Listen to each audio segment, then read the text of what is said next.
Chapter 8:16.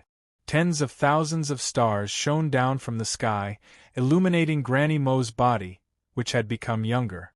Light twirled and twirled. Dots of starlight twirled like fairies, dancing and weaving through Granny Mo's fluttering black hair, making her look like a peerless immortal.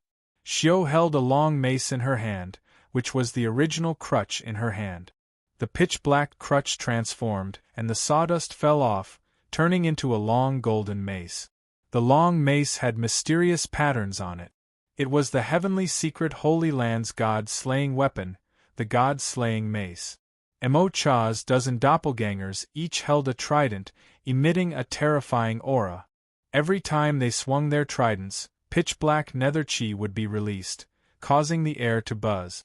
However, facing Granny Mo's god-slaying mace, Mo-Cha's pores bulged. His black eyes widened. After a loud explosion, one of Mo-Cha's clones was smashed into pieces by Granny Mo without any resistance. His clones turned into dust, scattering everywhere. Boom! Boom! Mysterious patterns coiled around the god-slaying truncheon. Every time it attacked, it would shatter one of Mo-Cha's doppelgangers. Mo-Cha was enraged. Mo-Sa was so overbearing. The metal rings on his head jingled. With a roar, he threw a punch out. The oppressive air rumbled and the space caved in from the punch, as if it had turned into a vacuum. The astral shield descended and blocked the punch.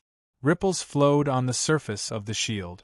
Mo-Sa's entire body lay on the starlight barrier. He swung his fist and smashed it down, causing the starlight barrier to tremble violently. It was as though it was about to shatter. Evil creature! A voice like a bird's chirping echoed.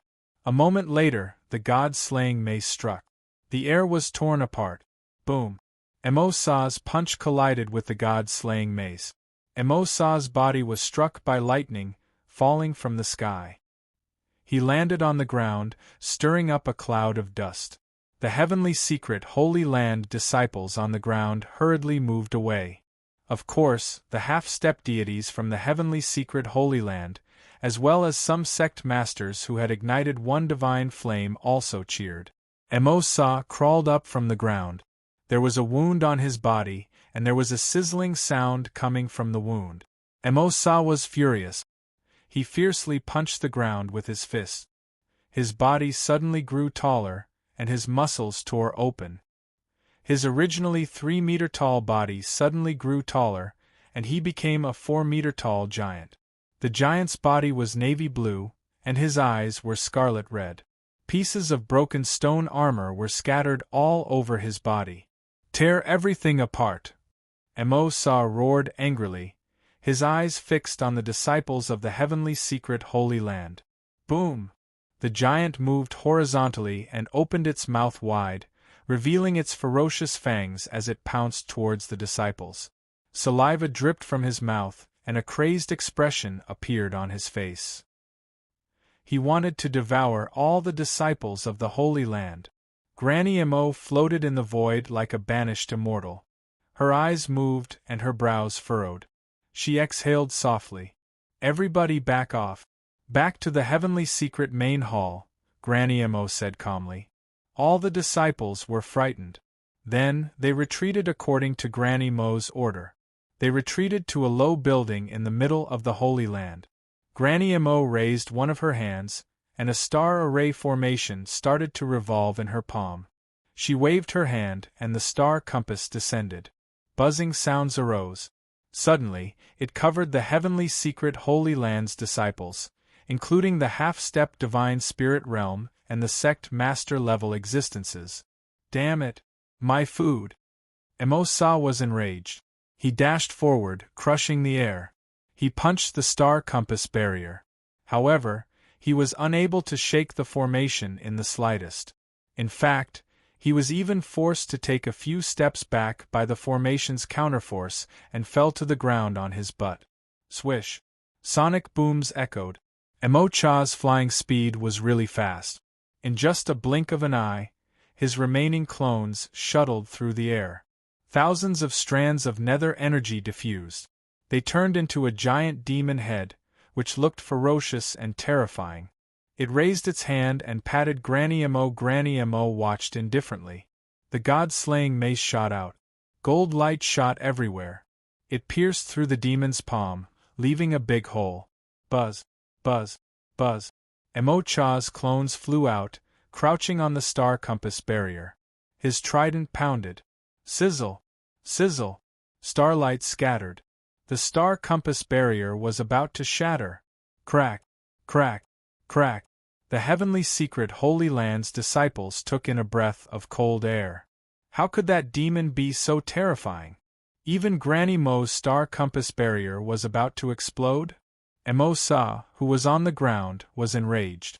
He punched the ground, using the rebound force to soar up into the sky, crouching hard on the barrier.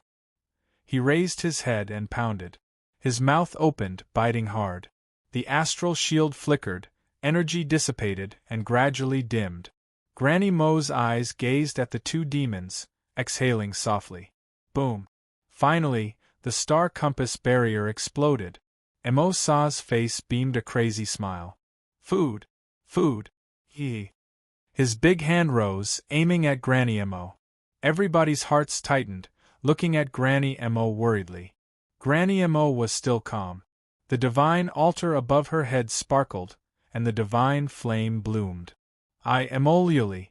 Even if I have to die today, I will bury you with me.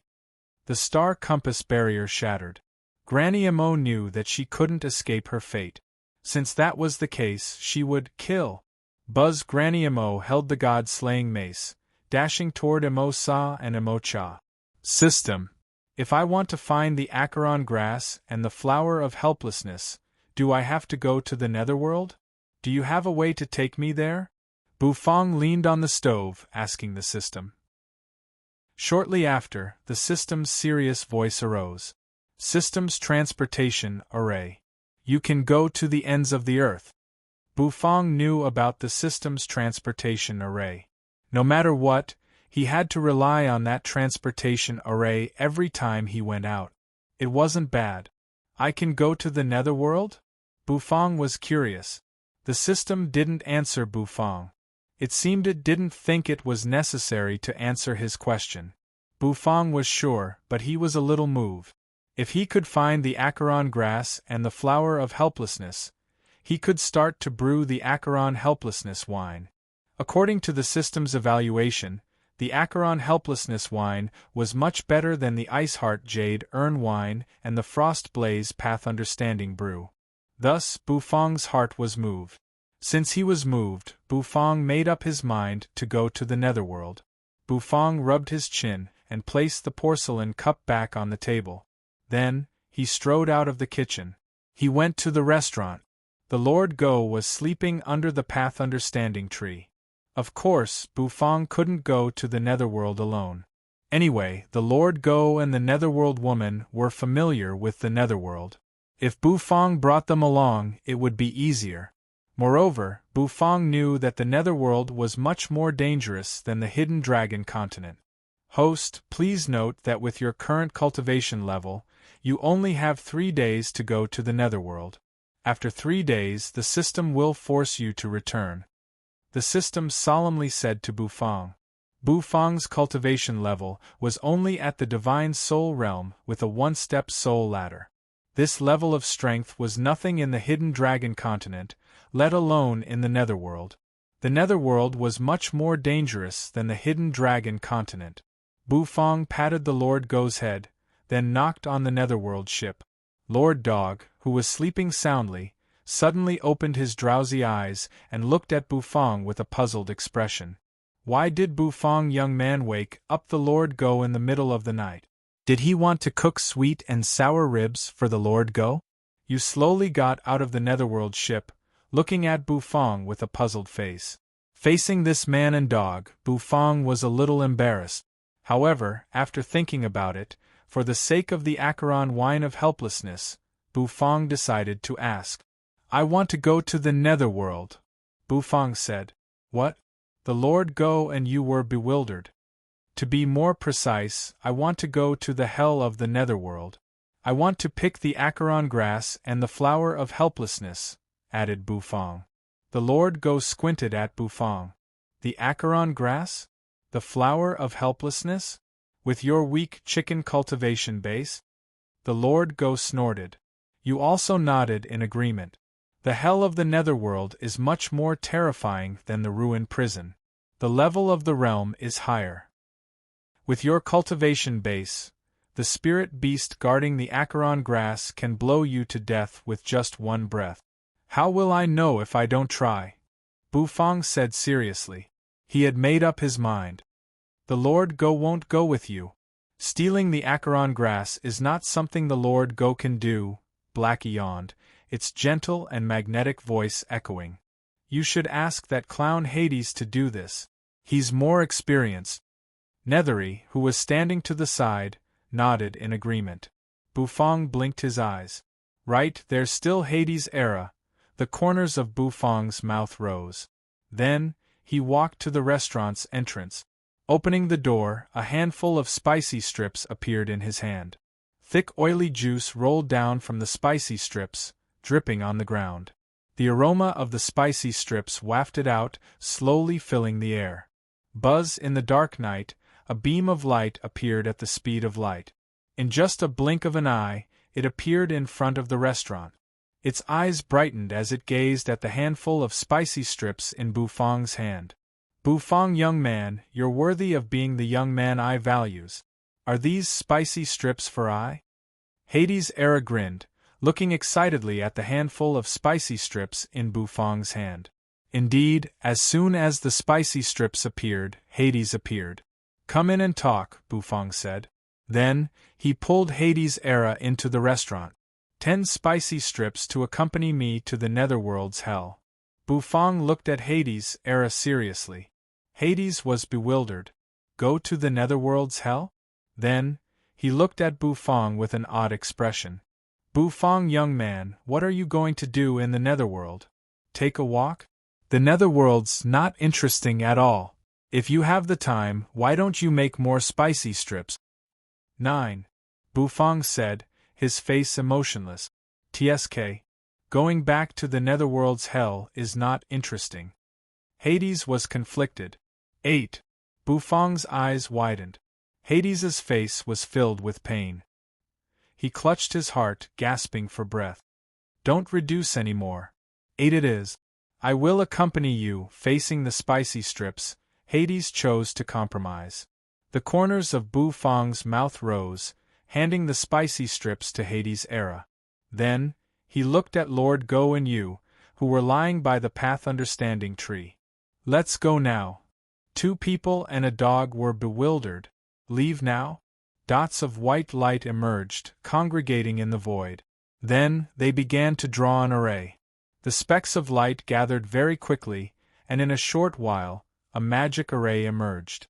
This array was much more profound than the previous one, and its fluctuations were more terrifying and fierce. Hades and the others were a little surprised. They were curious about where those light dots came from. However, although they were curious, they didn't ask.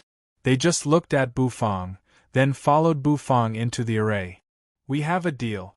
Lord Go will only accompany you to the netherworld. I won't go with you to pick acheron grass. Lord Dog, whose body was covered in fat, confirmed this sentence when the array began to revolve. A moment later, a gust of wind howled in the restaurant, and the light shone brightly. With a whistling sound, it disappeared. Chapter 8:17. The 10-mile street was very lively. Granny Mo held the god-slaying mace, thundering. Mo Yi furrowed his brows. The heavenly star-catcher disc wasn't here? His hand squeezed, and the compass was crushed. For example, he could go to the restaurants to taste the kids' dishes to see if they had improved. Following you, the two of them walked dozens of miles. A jet of black light shot out from the vertical eye. A moment later, it hit Granny Mo. The heavenly secret saintess also wore a white silk dress. She walked out of the inn, gliding as if she was a fairy. Mo Cha's long tongue licked the cold blade of the trident. Don't you want to find the acheron grass? What level do you want? Asked Lord Go. Let's see how long you can endure. Shortly after, A formation made of white light dots emerged in the sky. Lord Go rolled his eyes. Hades' era couldn't help but look at it. Compared to the hidden dragon continent, the netherworld seemed a little barren. The light faded away. The sky had just brightened. It's good that you're used to it. The spirit energy in the earth prison of the netherworld is much thicker than in the hidden dragon continent. No matter what, the hidden dragon continent's level is too low. If it weren't for its strategic location, the netherworld's experts wouldn't have paid attention to it, you said, looking at Bufang. One of the two vertical eyes on his forehead opened. Several figures roared and stormed over. Their voices thundered and thundered. Bufang, kid. You're not polite at all. The acheron grass in the fountainhead is the most precious acheron grass. It's lucky that you want a 1-leaf acheron grass. If you want a 9-leaf acheron grass, that old fool acheron will risk his life to kill you. His brows slightly arched. There was a closed business sign hanging above it. Using a spicy strip to call for help? Hades' era pulled out a chili strip and sat on the ground. He started eating the chili strip. Granny Mo's body was in a sorry state. Her hair was disheveled as she fell to the ground, gasping for air. The corners of Chu Chongqing's mouth convulsed. He walked to the door and opened it. Bang! Wood collided. Godly medicine? Bufang nodded his head. That broken Taotia's heart was still slightly inferior to the godly medicine. If he had not been lucky, he would not have been able to cook it. Although it was only early in the morning, the restaurants on both sides of the street were already in full swing, and all kinds of hawking sounds could be heard. She raised her hand, and a wisp of pitch-black nether energy wrapped around her arm. 100 miles ahead is the Acheron River. You should go with that boy Bufang. Hades, wait here. I'm going to find the great sage of the Acheron River. Lord Go said lazily. Hades' era sniffed the familiar aura, gently exhaling. He had never thought that he would be able to return to the netherworld so easily. Every step he took required a great deal of strength. If it weren't for the suppression of the Great Path's principle, I would have torn you into pieces. The pressure on his body, which felt like a giant rock, disappeared. Closed business?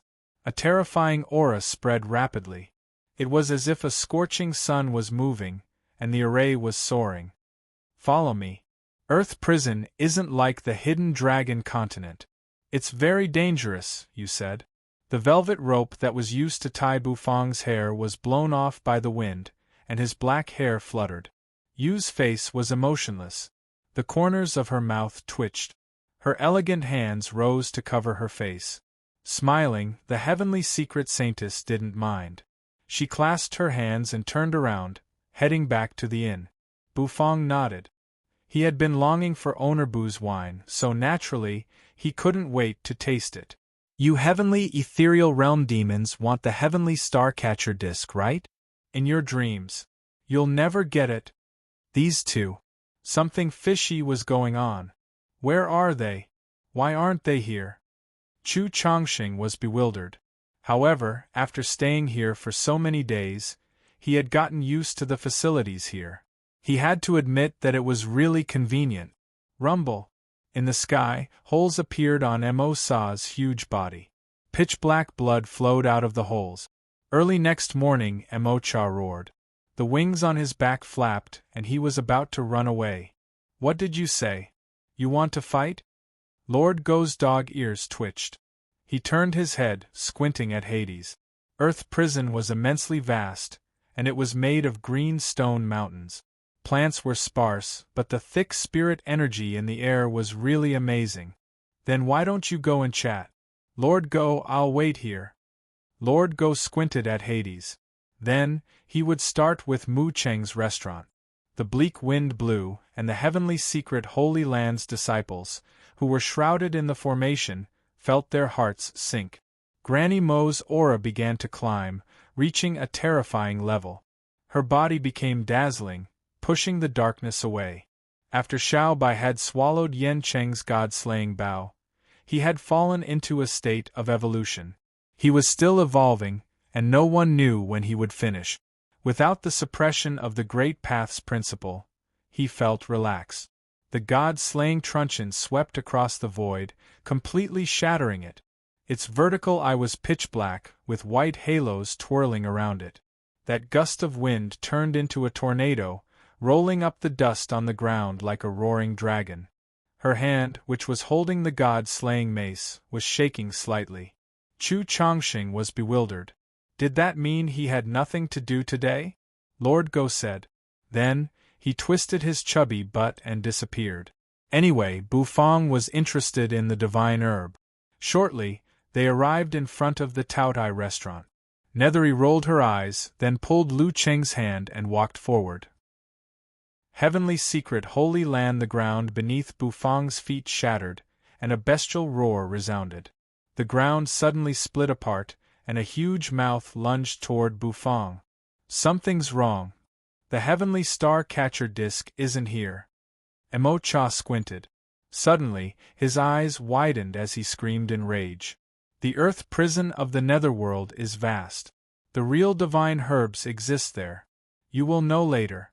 With your current power, even if we give you a divine herb, you won't be able to cook it. Bufang's breathing became heavy. The pressure of this land was much greater than the hidden dragon continent. He felt his body getting heavier. However, what made them speechless was that the Taotai restaurant's door was closed. Not here? Then why are you still talking to this old hag? The experts from the other holy lands are about to come. Kill this old hag and we'll leave. Bufang's eyes brightened. He could feel that as Yu's hand patted him, his body became much more relaxed. A moment later, she strode her enchanting cat-like steps, soaring into the sky. Going downstairs, he was a little bewildered as he found that the kitchen was very quiet today. The restaurant didn't have any noise, which made him feel a little strange. He strode with his enchanting cat-like steps, his fat dog but swaying from side to side. Thinking of that, Chu Chongqing's eyes narrowed. He swung his silver hair, then walked out of the restaurant, heading to the main street of the Gluttony God City. Boom! In the next moment, several figures walked out from the formation. The sky was gray, and dark clouds slowly floated, giving people an oppressive feeling. But the restaurant was closed today? Did she want to stop him from drinking the wine? After Granny Mo had ignited the divine flame, her power had reached a terrifying level. Emoliuji's swollen nose widened. Was this Owner Boo's style? Hades' era arched his brows. He pulled his sleeves, snorting. Come here. I'm not afraid of a mangy dog like you. They continued to move forward. It was indeed closed. Where did Bufang take Lord Go and you to? Mo Sa screamed. Both of his hands were broken by the god-slaying mace. A moment later, his figure streaked across the sky, tearing the void and dashing forward. The acheron grass at the source, upper reaches, middle reaches, and lower reaches were all different. What a showy mangy dog! One leaf of the acheron grass at the source of the Acheron River is enough, said Bufang seriously. Lord Go and Hades seemed to have an agreement. They didn't care about each other. Emo Cha and Emo Sa's faces twitched. The heavenly secret holy land surroundings had been smashed, turning into ruins everywhere. Even the rocks had been tossed and turned into a mess. Let's go. There's nothing to see here. No ordinary vegetation can survive near the Acheron River. Only the spirit herbs can survive. Lord Go's fat body shook. He yawned, leading the way. Acheron grass grew by the Acheron River. That crazy woman! Anyone who covets the heavenly star-catcher disc must die. Far from them, Mo Cha's clones had vanished. Only Mo Cha was left holding his trident, hovering in the sky. Bufang was skeptical, looking at you. She didn't seem to be in danger. She looked so peaceful. Darkness shrouded the entire area. The divine altar swayed in the air, trying to release light to break the darkness. Why do I have to stay here? Hades rolled his eyes, asking unwillingly. Granny Mo's eyes seemed to have the divine flame burning. Lord Go curled his lips, sneering. His body bloomed with the ultimate radiance. They could only watch Granny Mo fight bravely, but they couldn't do anything. Was it closed today? The corners of Yu's mouth twitched. You guys go. I will cover you guys. If you need anything, use the spicy strip to call I, Hades Era said to Bufang with a spicy strip in his mouth. Granny Mo's eyes shrank. She grunted, spurting blood mixed with gold light. She fell on the defensive formation, and her body slid helplessly. Rumbling sounds resounded in the distance. Lord Go's mouth twitched. He was a little speechless. Don't play around. Finish this quickly. Take the heavenly star catcher disc and leave, said Emoyi. Emolyoji was speechless. What happened to the trust between people? Didn't they say yesterday that they would line up early in the morning? You was the same. She didn't know how long it had been since she had returned to the netherworld. She was filled with emotions as she looked around. At the entrance of the kitchen, Little White's huge body blocked his line of sight, making it impossible for him to look in. However, the acheron grass in different areas was different. When they got to the restaurant, the black dog that used to sleep under the path understanding tree was gone. The netherworld ship was also gone. For the time being, the restaurant became empty. He glanced and saw a wooden sign hanging on the door that said, "Closed for business." Not only divine herbs, but also divine-grade cooking ingredient. In the Hidden Dragon continent, there are existences at the Divine Spirit Realm. However, Divine Spirit Realm cooking ingredients are rare. No matter what, if you want to breed ingredients at that level, you need enough spirit energy and accumulation, continued Lord Go. What a joke! He wasn't going there to eat and dash. He would give them a good suggestion. Indeed, it's owner Boo's style. He says we're closed for business, and he does it. It was rare for Hades Era to agree with Lord Go. From a distance, Emoyi finally shouted. He couldn't watch Emo-sa get killed. The Nether King was terrified. Forget it. You should go. I'm afraid that old man will kill me. He hasn't settled the score with me for stealing the reincarnation fruit. He raised his hand, gently patting Bufang's back. Filthy animal! Die! The heavenly secret saintess looked at the familiar handwriting on the door. Her red lips curled up under her veil. Emolyoji walked out of the inn. He couldn't wait to head to the Tautai restaurant. Emo-sa roared. His body rose, and the muscles on his fists bulged. He aimed at the giant god-slaying mace. Want to leave? Stay here for me. In the sky, the divine altar shattered, and the divine flame burned brightly. However, Bufang stomped his foot. Clasping his hands, he staggered into the Phoenix Pavilion across from him. Chu Chongqing got out of bed, rubbing his silver hair as he walked on the wooden floor of the corridor. His feet were bare, and his eyes were a little blurred. There were many facilities in the room that he had never seen before. For example, the bathroom that Bufang had mentioned, which made him feel very curious. Emoyi, who had 2 vertical eyes on his forehead, looked at him indifferently. Lord Go is chatting with Great Sage Acheron. You guys should seize the chance to pick the Acheron grass. Remember, you can only pick one-leaf Acheron grass. Don't pick more than one. Remember that. Since he had nothing to do today, he decided to review what he had done. However, the god-slaying mace flew fast, sealing the space. He couldn't dodge, and it hit him hard. Emo-sa's nostrils fumed black smoke, his voice cold. Earth prison, netherworld specks of white light appeared in the air, and soon, a gale began to howl. The friction made him spurt a mouthful of black blood. He fell on the ground like a cannonball, stirring up dust. Granny Emo said coldly. In the next moment, a compass appeared in her hand. Enough! Emolyoji turned his head, squinting at the saintess as he asked, Your Highness, did Owner Boo run away because he felt guilty after seeing you? Usually, at this hour, the kitchen would be filled with the sound of cooking. However, at this moment it was so quiet. Nether King Ha followed behind. Looking at the dog's twisting butt, he couldn't help but twitch his mouth, letting out a snort. The god-slaying mace's power didn't decrease. It aimed at Emo-Sa's head. If his head exploded, Emo-Sa would die. Buzzing sounds echoed. Chapter 8:18. From a distance, the terrifying aura rolled like the scorching sun. The scorching sun in the sky seemed to tear the darkness apart. There was another figure with the surging aura of a formation hovering around him. Even the void was trembling as these experts flew over with furious roars coming from their mouths. Emo-Yes Glabella opened an eye, which seemed to be covered by halos. It seemed to have terrifying energy that could see through everything. He glanced into the distance and saw the experts who were rushing over. His face immediately turned solemn. His body moved.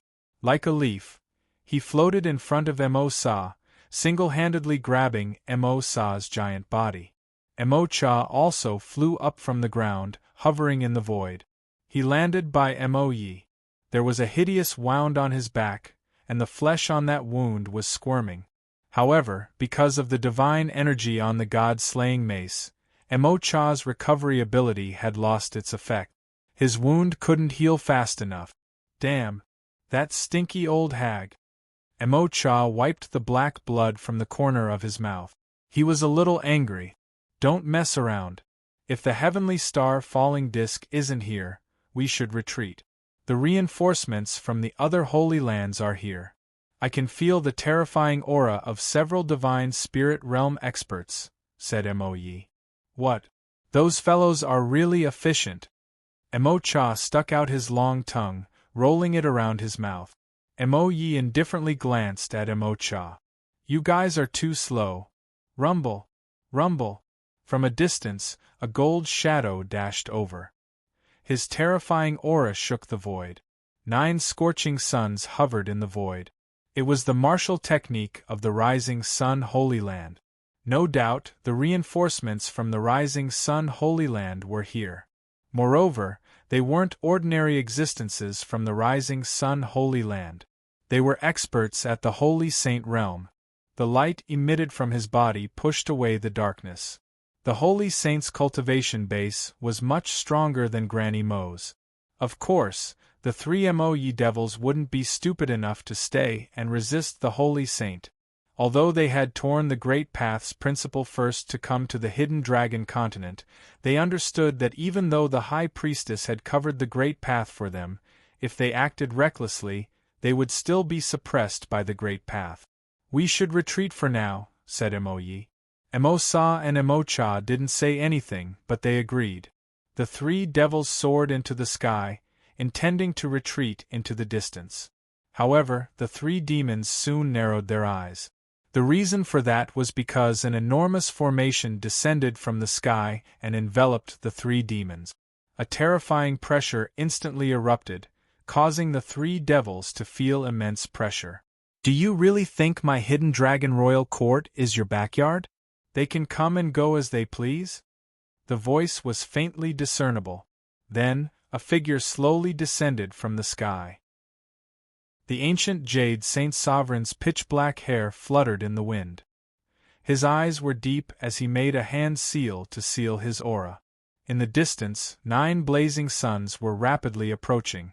A terrifying aura spread out, and the void seemed to be on the verge of burning. Evil creature! Return my brother's life! The rising sun's sacred grounds, sacred sovereign roared in anger. Emo-Yi scanned the crowd. Then, the corners of his mouth rose, revealing a cold smile. The opened eye immediately emitted rays of light. Even the void trembled and was torn apart. A moment later, the 3 of them stepped into the void, disappearing without a trace. The ancient Jade Saint Sovereign was shaken. His eyes shrank. Under his formation, the 3 devils could tear the void and escape? Damn it! The rising sun Saint Sovereign punched the void of the formation. The 9 blazing suns arrived at the same time, shattering the void. Why did they run away? Didn't you say that with your formation they would die for sure? The rising sun Saint Sovereign was enraged to the extreme. The ancient Jade Saint Sovereign coldly glanced at him. Then, his body descended, flying toward Granny Emo. In the ruins, Granny Mo lay on the ground, her body covered in blood. Her beautiful face was stained with dark red spots, making her look very pitiful. Her face was extremely pale. The ancient Jade Saint Sovereign landed, his face complicated as he looked at the peerless beauty in front of him. Lioli! The ancient Jade Saint Sovereign was bewildered, looking at Granny Mo. That familiar face, that familiar peerless grace, made him feel nostalgic. Granny Mo's face was so calm. She lay on the ground, her hair scattered. She was in a daze, looking at the starry sky. She had been watching the stars every day and night, watching countless stars move. However, she had never felt so relaxed looking at the starry sky. It was a different kind of feeling. Nether energy surged on Granny Mo's body, which continuously eroded the little vitality she had left. "I'm here to save you," the ancient Jade Saint Sovereign said. He took a step forward, raising his hand to expand the formation. However, he was desperate. No matter what he did, he couldn't dispel the nether energy covering Granny Mo. "No need to trouble yourself. I've lived for so long and I'm tired. It's time for me to rest." Granny Mo struggled to sit up, sitting cross-legged on her spot. Her beautiful face began to age rapidly as she moved, and in the next moment, her hair had turned white. After exploding the divine flame and shattering the divine altar, she didn't have much vitality left. Her entire body was covered in age spots. From a peerless beauty to a withered old woman, it was just a blink of an eye. The heavenly secret Holy Land's disciples looked at Granny Mo, who was on the verge of death, their hearts filled with endless sorrow. Some of them had tears streaming down their faces, while others were sobbing. A sorrowful aura filled the entire area. The rising sun Saint Sovereign descended. He was a middle-aged man with a masculine aura between his brows. He kept silent, looking at Granny Mo, whose vitality was fading away. He sighed. The ancient Jade Saint Sovereign turned around, clasping his hands. His calm face had a hint of sorrow. "Lioli, don't worry. I will take revenge for you." Valley of Gluttony. Sitting in a private room of a restaurant, the heavenly secret saintess was slowly drinking. The cup she was holding suddenly shook, and the wine spilled, splashing all over the table. "Why do I feel so depressed? What happened?" The heavenly secret saintess was a little bewildered. Her eyes seemed to have the starry sky moving. A moment later, she made a hand seal and began to calculate. However, after she finished, her heart was shrouded in endless sorrow. The result of her deduction made her sit at her spot in a daze. Granny Mo left? Granny Mo, who had treated her like her own granddaughter, died just like that? The heavenly secret saintess had tears in her beautiful eyes. Her heart was filled with sorrow. She jolted up, thinking that she must return to the heavenly secret Holy Land. However, after a few steps, she saw a lazy figure leaning against the door. He was holding a bamboo flask of wine, and his nose was swollen, blocking her way. "Emoliuji, what do you mean? I want to go back to the Holy Land," the heavenly secret saintess said coldly, her eyes stiff. However, it was beyond her expectation. Emoliuji didn't give way. He turned to look at the saintess, a little sad. "Your Highness, did Granny Mo die?" Emoliuji was a little sad, raising his cup to drown his sorrow. "If that's the case, then I can't let you leave the Valley of Gluttony. Granny Mo told me that you must stay in the Valley of Gluttony. Only Onerbu can help you control the heavenly star-catcher disc." "Your Highness, it's Granny Mo's only wish to control the heavenly star-catcher disc. That's why I can't let you leave," Emoliuji said. The heavenly secret saintess was bewildered. She took several steps backward, sitting on the chair. Earth prison of the netherworld above the dark sky was a pressure that could make people's hearts shrink.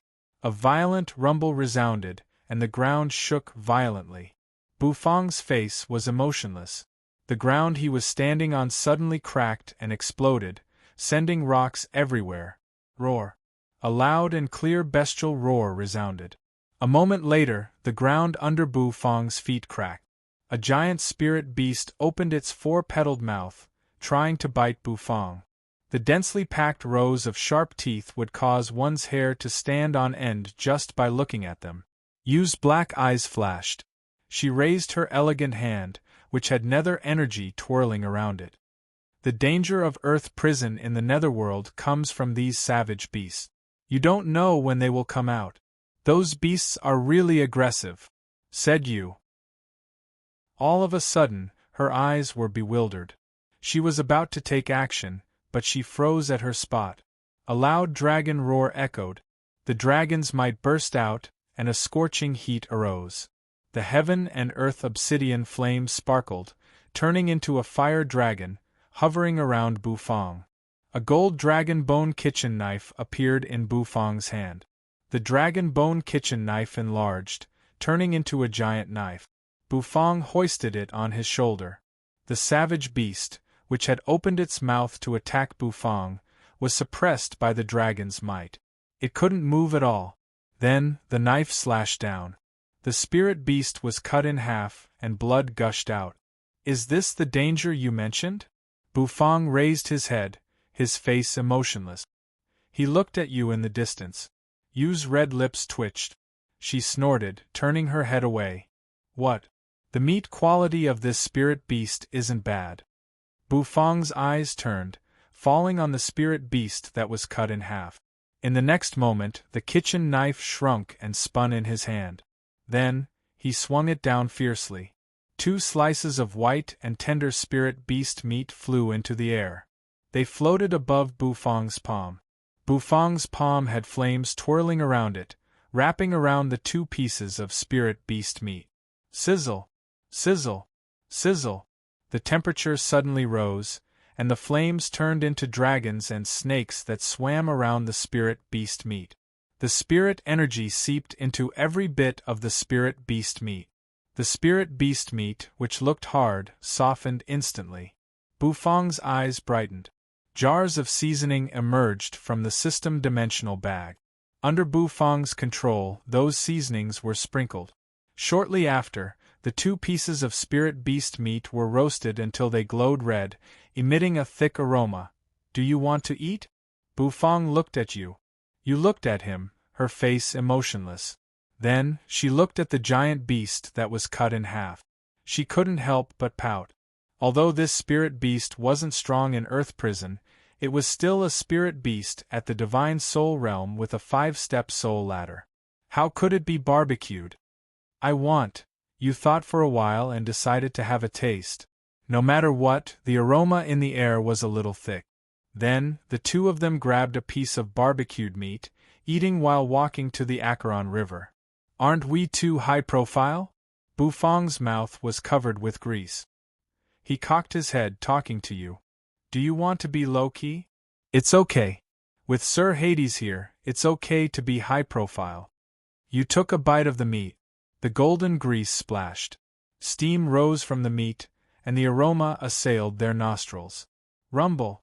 All of a sudden, the roar of the surging river echoed in their ears. A huge amount of water vapor came surging over. In front of Bufang and Yu, an incomparably wide blood river emerged. Acheron River. They had arrived. Chapter 8:19. They had arrived at the Acheron River.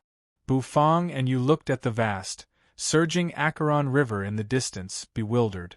They were holding roasted meat in their hands. Steam rose, rolling and rolling. Chomp! Bufang opened his mouth, his teeth closing as he tore the roasted meat. The golden oily juice slowly dripped from the roasted meat, dripping on the ground. Steam surged, pouncing on Bufang's face. The Acheron River was a big river that ran through Earth prison. The river water flowed all year round. The water was blood-red, and there seemed to be skeletons floating in the river. Sometimes there were fragments of legendary divine weapons drifting by. It was a mysterious river. Follow me. It's really dangerous around the Acheron River. With your current competence, you'll encounter a calamity. Yu's mouth was full. She waved at Bufang, then continued to walk forward. Bufang was bewildered, but he quickly followed her. Tap, tap. The green rocks seemed to be stained with blood as they approached the Acheron River, looking somewhat ferocious. It's called blood marble. It's because it's stained with the water of the Acheron River. It's considered a kind of mineral in Earth prison. Since the blood marble is an ore that can conduct mental energy, many blacksmiths will add it when they refine weapons. You said. As the two of them walked, the vegetation around them gradually increased. There were actually green trees growing on the blood marble. The trees swayed and the leaves collided with each other, creating a sound that made people's hair stand on end. Rumble, many spirit beasts crawled on the trees. Those spirit beasts were extremely ferocious, and they were stained with blood. They looked at Bufang and you, making their pores shrink. These are spiritual beasts that live on the banks of the Acheron River. They are very strong, but as long as you don't provoke them, they won't do anything, you said. Just as she finished speaking, the spirit beast lying on the tree moved and stuck out its snake-like tongue. Bufang took a bite of the roasted meat and nodded. Okay, we won't provoke you. We're just here to pick the Acheron grass. We'll leave after we're done, Bufang said. The aroma of the steaming barbecue wafted through the air. Bufang was very satisfied with the barbecue because the meat quality of this ingredient was really good. It was much better than many of the ingredients in the Hidden Dragon continent. Suddenly, the spirit beast lying on the tree moved. Their eyes were fixed on Bufang. The next moment, they opened their mouths and let out sharp screams. The voice resounded. The spirit beast jumped down from the tree and landed on the ground. The soil was sent flying as the spirit beast dashed toward Bufang. It was extremely fast. You and Bufang shuddered. Nethery's eyes narrowed. In the next instant, her slender hand flew up and struck a palm at the spirit beast. Didn't you say that if we don't provoke them, they won't attack us? Bufang put a mouthful of roasted meat into his mouth, asking suspiciously. Yu's face darkened. She didn't know what was going on. The spirit beast was so fast. In just a blink of an eye, it had pounced on them. However, after Yu's cultivation base had returned to the netherworld, it seemed to have become much stronger. The illusionary void seemed to solidify under her palm. With a bang, the spirit beast was sent flying backward. However, the spirit beast just somersaulted in the air, landing on the ground. A moment later, it pounced on them again. Squeak, squeak. The trees swayed. A moment later, the eyes that made people's hair stand on end sparkled. Spirit beasts craned their heads from each tree. Then, under Bufang and Yu's bewildered eyes, those spirit beasts landed on the ground, pouncing on the two of them. That horde of spirit beasts made you speechless. Run, you said. Facing so many spirit beasts, only a fool would fight them. Thus, Bufang and you grabbed the roasted meat, running away crazily. However, no matter where they ran, those spirit beasts followed them, crazily pouncing on Bufang and you. Bufang furrowed his brows. His heart was moved. A moment later, he threw the roasted meat far away. The piping hot barbecued meat streaked across the air in an arc. Finally, with a smacking sound, it fell to the ground in the distance. Speaking of which, it was strange. The spirit beasts that had been chasing after Bufang all changed their target, crazily pouncing on the roasted meat. When Nethery saw this scene, she suddenly understood. It turned out that these spirit beasts were attracted by Bufang's cooking. Thinking about that, you decided to throw the roasted meat away to attract the spirit beast. However, before throwing the roasted meat away, you took a big bite. Oil splashed everywhere, and the roasted meat filled her mouth. After chewing a few times, you threw the roasted meat away, which attracted many spirit beasts. As she chewed, the two of them looked at each other, their faces expressionless. Who would have thought that the roasted meat in their hands would attract those spirit beasts? Indeed, crossing the river with roasted meat was too eye-catching. Let's go. While those guys are attracted by the roasted meat, you said, pulling Bufang's hand, planning to walk away. However, as soon as they took a step, they stopped. because, from a distance, many spirit beasts were staring at Bufang and Yu, blocking their way. "Let's go back." Bufang looked at the group of greedy spirit beasts, then said to Yu. The two of them had no choice but to go back. Bufang once again found the gigantic body of the spirit beast. As they were gone for a while, many spirit beasts like wolves had their eyes on the carcasses. The netherworld is a world where the strong prey on the weak. Here, the one with the bigger fist is the one who rules, you said. Those wolves weren't strong, but they made Bufang feel the danger of the netherworld. As soon as the dragon bone kitchen knife appeared, those wolves ran away under the dragon's might. Bufang took out a big piece of meat from the giant spirit beast's corpse, putting it into the system-dimensional bag. Then, he returned to the same spot. This time, Bufang directly took out the black turtle constellation wok. Didn't those spirit beasts like to roast meat? Let's use the roasted meat to attract those spirit beasts. The golden dragon bone kitchen knife spun in Bufang's hand. After twirling the knife, Bufang began to roast the spirit beast meat. Using the black turtle constellation wok to roast the meat, the aroma was even thicker. Pieces of golden roasted meat appeared and stacked on top of each other. More and more spirit beasts poked their heads out of the trees. Bufang and Yu exchanged looks. Then, they took a step forward, dashing away. With one step, a piece of roasted meat flew out, flying far away. In just a blink of an eye, it had attracted a big group of spirit beasts. He continued to run and toss. Soon, the spirit beasts were lured away one after another. However, the two of them didn't stop running. Because after those spirit beasts finished eating the roasted meat, they continued to chase after them. Bufang and Yu didn't even turn their heads back. They started to run as fast as they could. Unknowingly, the two of them gradually passed through the dense forest, arriving at the Acheron River. When those spirit beasts got close to the river, they didn't dare to move forward. They all retreated, as if they were afraid of something. The water of the Acheron River was blood-red, as if the entire river was dyed with fresh blood. The river water was blood-red, and no one could see what was under the river. "We have to cross the river. The other side of the river is where the Acheron grass grows." You pointed at the other side of the river, which was shrouded in blood mist. The other side of the river was so hazy that no one could see what was there. You waved her hand, and in the next instant, the netherworld ship appeared. "Get on the ship.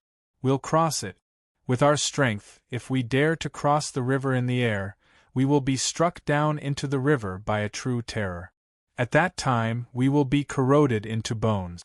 Unless it's an existence like Lord Dog, if we dare to fly in the air, we will be courting death," you said. After saying that, the two of them boarded the netherworld ship. Swoosh, the river water rippled. The netherworld ship entered the water. Yu and Bufang stood on the deck of the netherworld ship, standing there quietly. A wave of energy burst forth, pushing the netherworld ship, swaying as it moved toward the other side of the river. Bufang stood at the bow of the ship, looking at the river water. The river water surged, as if a ferocious beast was roaring. From time to time, there would be broken bones tumbling out, and there were also broken pieces floating past. It made people's hair stand on end. The Acheron River was very mysterious. The netherworld ship swayed, quickly disappearing into the hazy blood mist. On the river bank, the spirit beasts that were fighting for their barbecued meat climbed to the top of the trees. They craned their necks, sticking out their tongues as they watched the netherworld ship disappear. Hidden Dragon Continent, several hundred miles away from the heavenly secret Holy Land, the void suddenly distorted. In the next moment, the void tore apart and turned into a broken, twisted hole. 3 figures slowly walked out of that hole. Boom! As soon as they got out of the space crack, Emosa plopped down on the ground, gasping for air. His huge body gradually shrank, turning into an ordinary 3-meter-tall creature. On his body, there were many bloody holes, from which black blood flowed unceasingly. The divine energy around his wounds was being corroded by his nether energy. Shortly, The divine energy disappeared, and the bloody holes on Mo-Sa's body slowly healed. That scared me to death. I was almost killed by that old hag, Mo-Sa said with lingering fear as he touched the metal ring on his horn. The reason why the hidden dragon continent could guard the Heaven Pass for so many years is because there are so many people like that old hag who don't care about their lives. If I weren't here this time, you would be dead now, said Mo-Yi indifferently.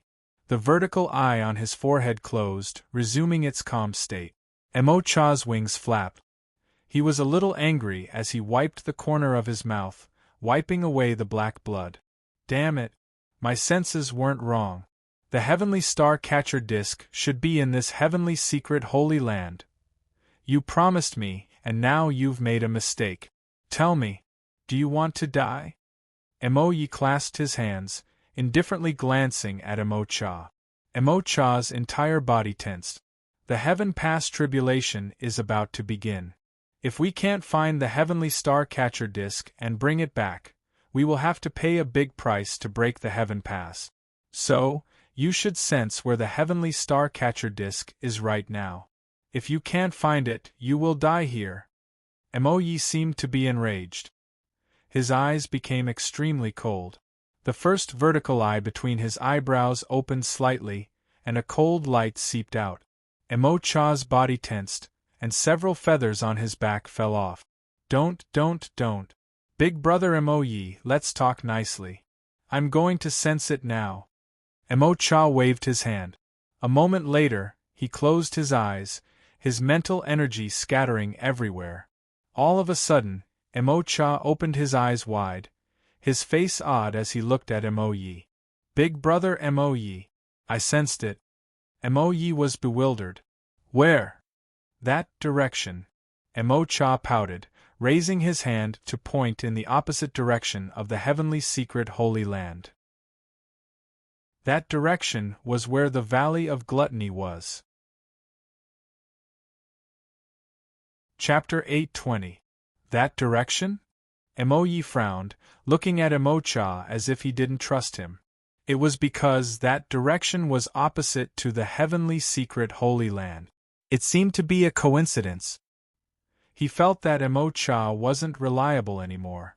Big boss Missouri, trust me. If we can't find the heavenly star catcher disc this time, I will pluck all the feathers from my wings. Mo-Cha shouted, putting in a lot of effort. So ruthless? Sitting on the ground, Mo-Sa touched the metal ring. He was surprised, looking at Mo-Cha. It seemed Mo-Cha was really confident this time. Mo-Yi seemed to be moved. He nodded. Then I'll believe you for once. Where is the specific location of the direction you mentioned?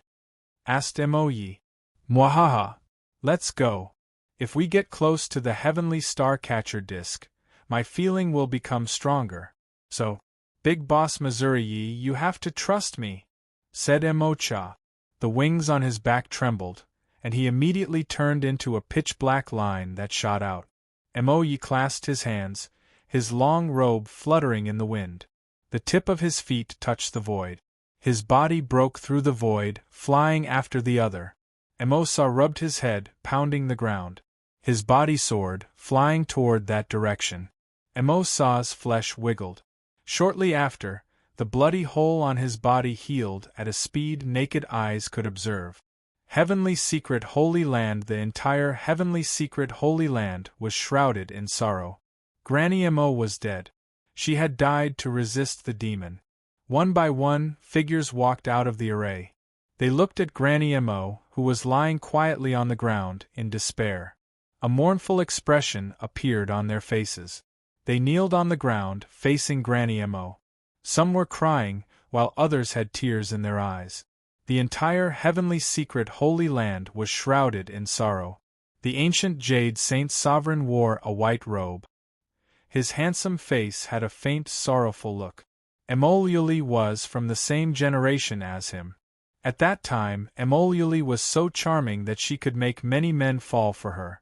That year, the ancient Jade Saint Sovereign had fallen in love with Emoliuli. Unfortunately, he didn't succeed. He was rejected. Today, he still had his charm, but Emoluli had fallen. An indescribable sorrow filled the ancient jade saint sovereign's heart. He exhaled deeply. He walked to Emoluli's corpse and looked at the serene Granny Emo. His furrowed brows immediately relaxed. His hands quickly formed a seal. Formations appeared one after another, floating in the air. The formation rapidly converged and quickly formed a coffin.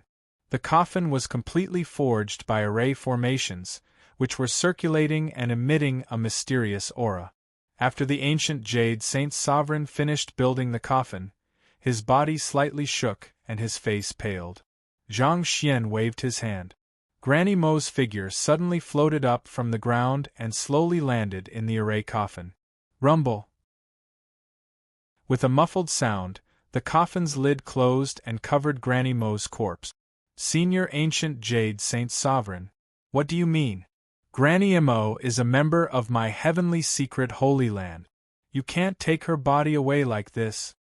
A sect master-level existence from the heavenly secret Holy Land said, his eyes reddening as he glared at the ancient Jade Saint Sovereign. The ancient Jade Saint Sovereign clasped one hand behind his back and raised the other, holding the array coffin. He indifferently turned his head, glancing at the sect master-level existence who had just shouted at him. With just one look, that sect master-level existence felt his entire body go cold. That sect master-level existence felt as if his body had been bound by a formation, as if he had fallen into an ice cave. You still have the face to talk to me? I will keep Emoluli's body. When the Saint Sovereign of your heavenly secret Holy Land returns, tell him to find me. When Emoluli needs him, where is he? The ancient Jade Saint Sovereign said coldly. That sect master-level existence didn't dare to speak anymore, retreating. The rising sun Saint Sovereign looked at the ancient Jade Saint Sovereign, coldly snorting. He came here to take revenge for the sect master-level existences of his ancient Jade Saint Sovereign. However, the ancient Jade Saint Sovereign couldn't seal the three devils, which made him angry. He wanted to find the ancient Jade Saint Sovereign to settle the debt. All of a sudden, the ancient Jade Saint Sovereign and the rising sun Saint Sovereign were shaken. The heavenly secret Holy Land was also shaken.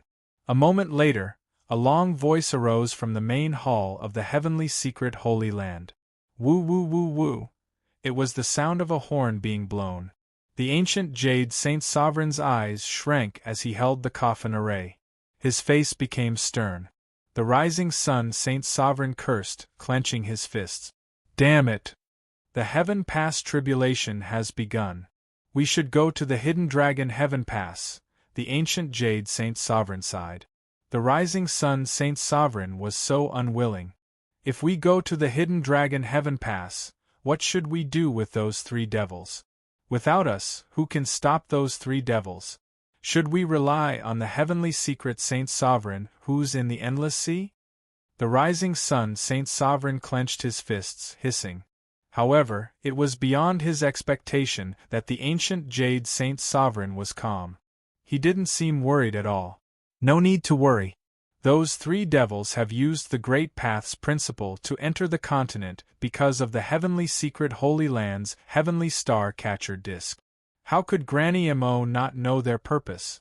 She's staying in the heavenly secret Holy Land to release the heavenly star catcher disc's aura to confuse those three devils.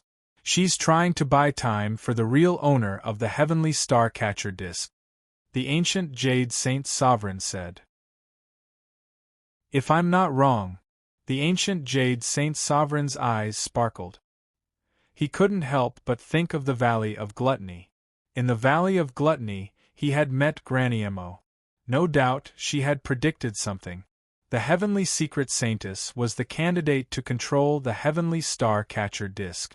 Now that she wasn't in the heavenly secret Holy Land, no doubt, she had gone to the Valley of Gluttony. The Valley of Gluttony? The ancient Jade Saint Sovereign exhaled deeply. He turned to look at Granny Mo's coffin. This woman was still so cunning. The Tautai restaurant in the Valley of Gluttony. With that restaurant, the Valley of Gluttony could be said to be the safest place besides the lands of the great sage. Since the heavenly star-catcher disc was there, the ancient jade saint sovereign could relax. After all, that dog had almost killed him with just a strand of its fur. That kind of existence was the real taboo existence. If those three devils dared to attack the Valley of Gluttony, the consequences would be terrible. The ancient jade saint sovereign knew that the dog in the Tautai restaurant was completely different from the three devils. "Are you telling the truth?" the rising sun saint sovereign asked. The ancient jade saint sovereign glanced at him. He was too lazy to care about him. He took a step forward, tearing the void. He clasped one hand, holding the coffin in the other as he stepped inside. The corners of the rising sun saint sovereign's mouth twitched. His cold eyes looked in the direction the three devils had left. Eventually, he tore the void and left. The Heaven Pass tribulation had begun. They had to go to the hidden dragon Heaven Pass. Swish, the netherworld ship slowly moved in the Acheron River. He slowly broke through the river, and the river split into two, splashing and churning. The air was filled with a hazy blood mist. The blood mist was like silk, causing one's line of sight to become very short. Bufang could be considered to be at the divine soul realm. His vision could reach several miles. However, on the Acheron River, he could only see a few meters. Bufang stood on the bow of the ship. The wind blew. The Acheron River was like blood, but it didn't have the smell of blood. Instead, it was cold. After crossing the river, they reached the place where the Acheron grass grew. That was Bufang's goal. The place where Bufang and the others crossed the river wasn't the source, but it wasn't far from the source. As long as they reached the shore, they could continue to move forward and reach the source. The source of the Acheron River was a forbidden area. No living creature could get close. Before they came, the Lord Go had told them that they could pick the Acheron grass at the source of the Acheron River. However, they could never get close to the source of the Acheron River. Bufang didn't understand. However, the mysterious feeling that the Acheron River gave him made him understand that the source was definitely not ordinary. With his current strength, he couldn't go there to investigate. Buzz, suddenly in that hazy blood mist, dots of light appeared. They were not far from the netherworld ship. Bufang and Yu were stunned. The two looked over with rapt attention. As the netherworld ship approached, Bufang gradually saw the main body of that light. It was actually a blooming white lotus. That lotus was clear but not demonic. Although it grew in the blood-colored Acheron River, it was pure white. Otherwise, it wouldn't have any impurities or blood color.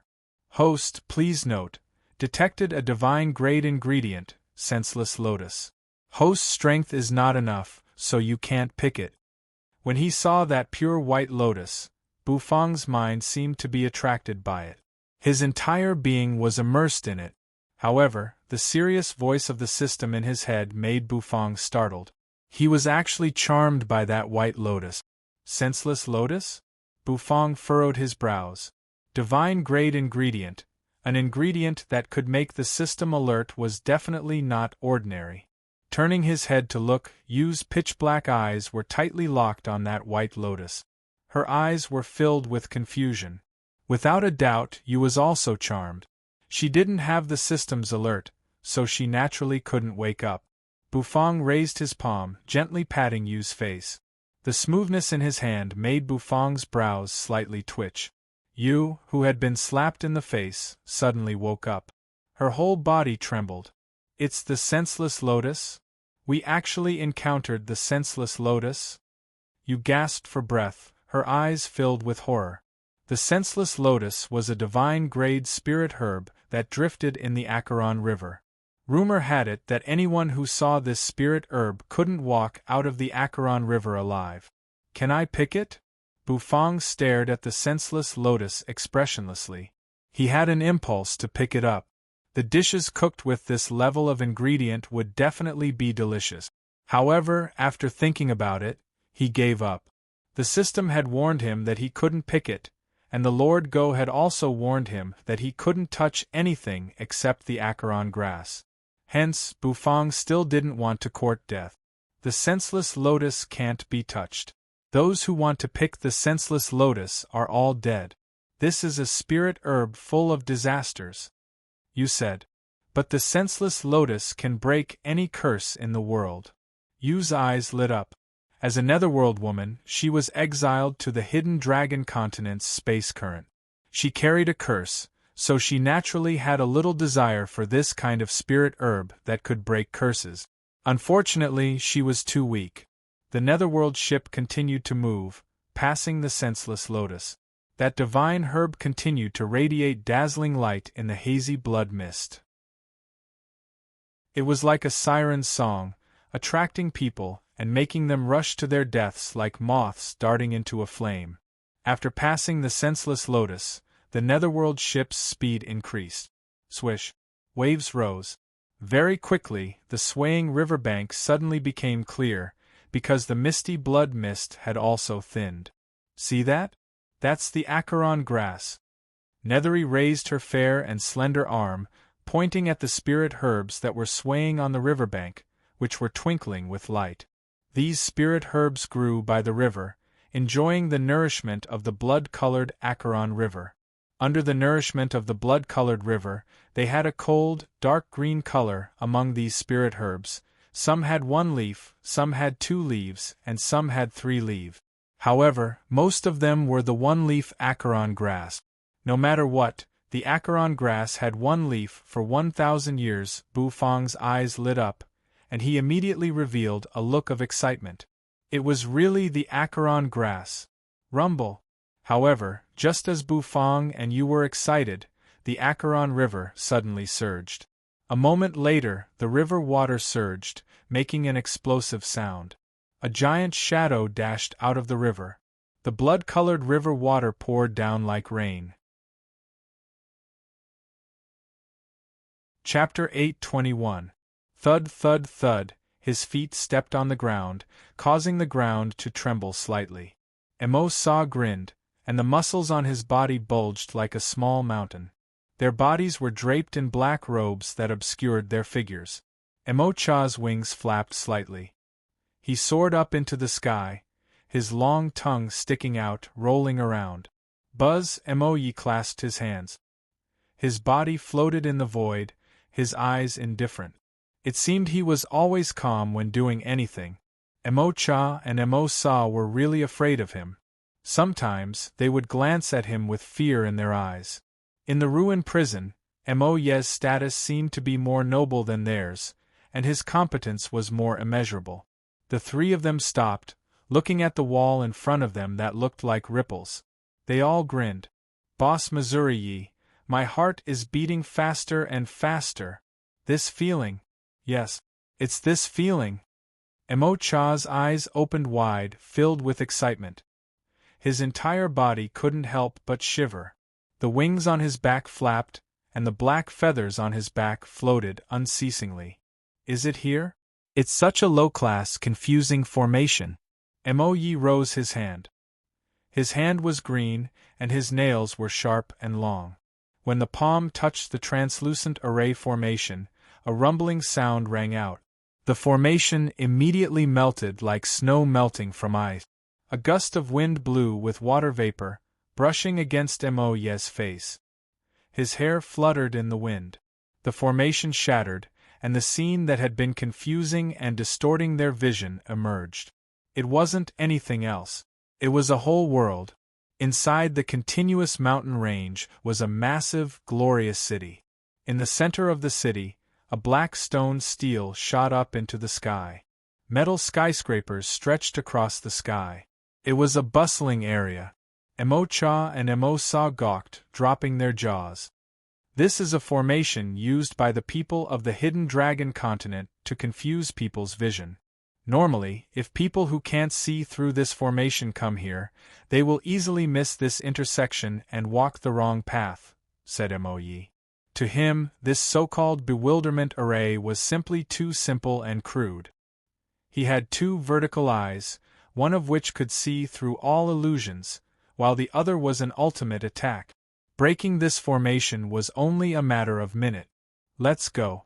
To think that there would be such a flourishing city behind this formation.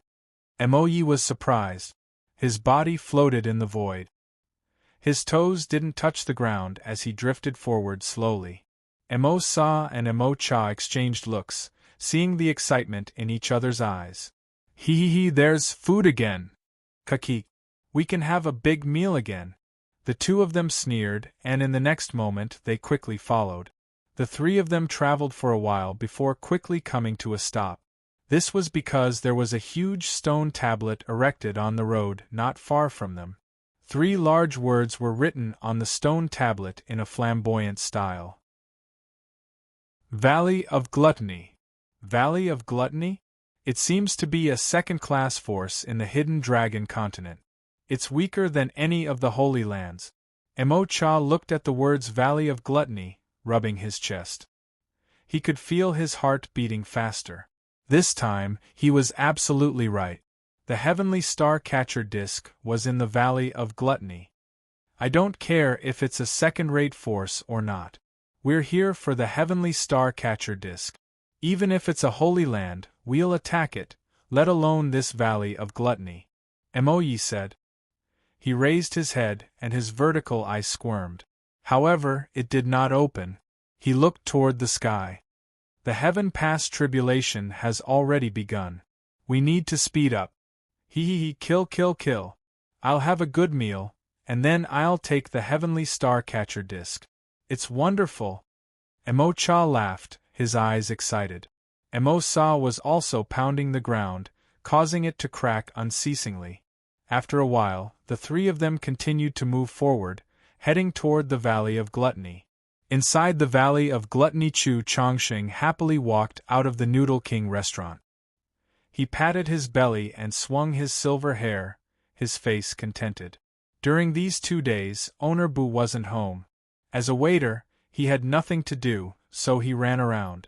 After eating in one restaurant, he went to another. After eating in the Phoenix Pavilion, he went to the Noodle King restaurant. After eating in the Noodle King restaurant, he went to Wenren Shang's restaurant. After eating there, he didn't need to pay, because he would give them good advice. Those kids didn't dare to say anything. Thus, there were only 3 words to describe his current mood. So good. Chu Chongqing held a bamboo skewer in his mouth, clasping his hands as he strolled on the street of the Gluttony God City. He learned from Bufang, using a velvet rope to tie his hair. His entire person seemed to be somewhat refreshed. All of a sudden, he was bewildered. From a distance, a woman wearing a veil was slowly walking toward him like a fairy. Chu Chongqing's eyes shrank. He was a little surprised. Heavenly Secret Saintess? Why is she here? Chu Chongqing was a little bewildered. The Heavenly Secret Saintess often came to the Valley of Gluttony, so Chu Chongqing knew her well. Among the saintesses of many holy lands, the Heavenly Secret Saintess was the weirdest one. She used to come to the Valley of Gluttony every day to eat delicious food. This saintess was a foodie. Chu Chongqing had identified her a long time ago. The Heavenly Secret Saintess seemed to see Chu Chongqing. Her deep and cold eyes raked through Chu Chongqing, making him shiver. This feeling was a little different. The Heavenly Secret Saintess had become more immeasurable. Emo Liuji followed behind the Heavenly Secret Saintess. His chest was exposed. While following the Saintess, he was chugging wine from the bamboo tube. All of a sudden, the 3 of them stopped in their tracks. They could feel an aura that made their hearts palpitate. This aura, the Heavenly Secret Saintess, Emo Liuji, and Chu Chongqing were frightened. They lifted their heads, looking at the entrance of the Valley of Gluttony. A terrifying aura came from that direction. That aura didn't come with good intentions. Above the sky, dark clouds rolled and covered the sky, like the surging waves of the sea. It was like a majestic mountain was pressing on their chests. The terrifying aura came. Acheron River, Earth Prison, Netherworld. The river water splashed. The Netherworld ship swayed hard, making Bufang and Yu, who were standing on the deck, unable to stand stably. Their eyes were filled with shock. They lifted their heads to see the giant spirit beast that had jumped over the netherworld ship. That spirit beast was huge, and its entire body was black. A terrifying and oppressive aura diffused from it, making Bufang feel pressured. Because of the system, Bufang wasn't afraid of any pressure. However, the feeling of danger from that divine beast made his heart beat faster. Just as they were about to land, the appearance of such a spirit beast caused them to frown. You waved her hand. Instantly, a jet of pitch-black nether energy diffused, turning into a sky curtain that covered the entire netherworld ship. The blood-colored river water was like raindrops, smashing on the nether energy barrier. Instantly, sizzling sounds of corrosion could be heard. The water of the Acheron River was extremely poisonous, and it had a strong corrosive effect. Splash! A loud sound rang out. That spirit beast dived into the water once again. A moment later, it swayed, stirring up waves in the river. Then, it dashed toward the blood-colored mist in front of it. Bufang's eyes stared at the misty area. All of a sudden, his eyes slightly shrank. That was because, in the mist, he suddenly saw a pitch-black ship pulling a bronze palace that was floating on the surface of the water, drifting over. Bufang was bewildered. He thought that his eyes were playing tricks on him. He rubbed his eyes and looked again. However, he could only see a corner of the bronze palace. A moment later, the figure of the bronze palace was swallowed by the blood-colored mist, disappearing without a trace. You didn't seem to see that bronze palace. With a thud, the netherworld ship reached the shore. The two of them got off the ship, standing on the ground by the Acheron River. That solid feeling made the two of them exhale deeply. This Acheron River was really terrifying. This time, they were lucky enough to get through it without any mishap. In the end, that giant spirit beast didn't even bother to attack them. Instead, it swam toward the mist, as if there was something in the mist that was attracting it. Could it be the bronze palace that was being pulled by a huge black ship? What kind of palace was that? Why was it floating in the Acheron River? Bufang's heart was full of doubts. However, no one could explain it to him. He had told you, but you had a blank face. Obviously, she didn't know what the big ship pulling the palace meant. Since she couldn't figure it out, Bufang didn't bother to figure it out. He followed you walking forward. There were many Acheron grasses around. However, most of the Acheron grasses here were shriveled and young. Some of them had just sprouted their sharp edges. Although Bufang only needed one leaf of the Acheron grass, one leaf of Acheron grass was still precious. The Acheron grass is managed by the great sage Acheron. The great sage Acheron. How should I say it? This existence is famous for being stingy in the netherworld. He hates people who stealthily pluck his Acheron grass and reincarnation fruit. If he catches you, your soul will be cruelly extracted and thrown into the reincarnation well to be tortured, you said. Bufang's heart pounded. He was a little scared. Extracting the soul and throwing it into the reincarnation well? That was really domineering. So, we have to be careful. Lord Dog is chatting with the great sage Acheron. This way, the great sage Acheron won't pay attention to us. If we pluck a one-leaf Acheron grass and run, the great sage Acheron won't be able to sense it. You blinked her pitch-black eyes, looking at Bufang. While talking, the two of them had unknowingly walked far in the direction of the source. All of a sudden, you pulled Bufang's hand, taking several steps back. Bufang was bewildered. We're here. In front of us is the source of the Acheron River, but we can't get close to it. Right now, we're also at the source of the Acheron River. The Acheron grass here is enough to meet your requirements, but what? Bufang was bewildered. You glanced at Bufang, then raised her hand, pointing in the distance. Several miles in front of them, two stone statues stood there. They didn't move an inch, but they looked incomparably majestic. Those stone statues looked ferocious, with round, angry eyes, wings on their backs, and a trident in their hands. They looked like fiends. Those stone statues were set up by the great sage Acheron here to prevent people from plucking the Acheron grass. As long as we get close, we will be sensed. At that time, there will be a great calamity. You said solemnly. Don't think that they're just stone statues. Actually, they're living creatures. They're 2 stone statue ghost kings. Stone statue ghost kings? They seem to be very powerful. What should we do? Bufang furrowed his brows. Yu's face revealed a strange expression.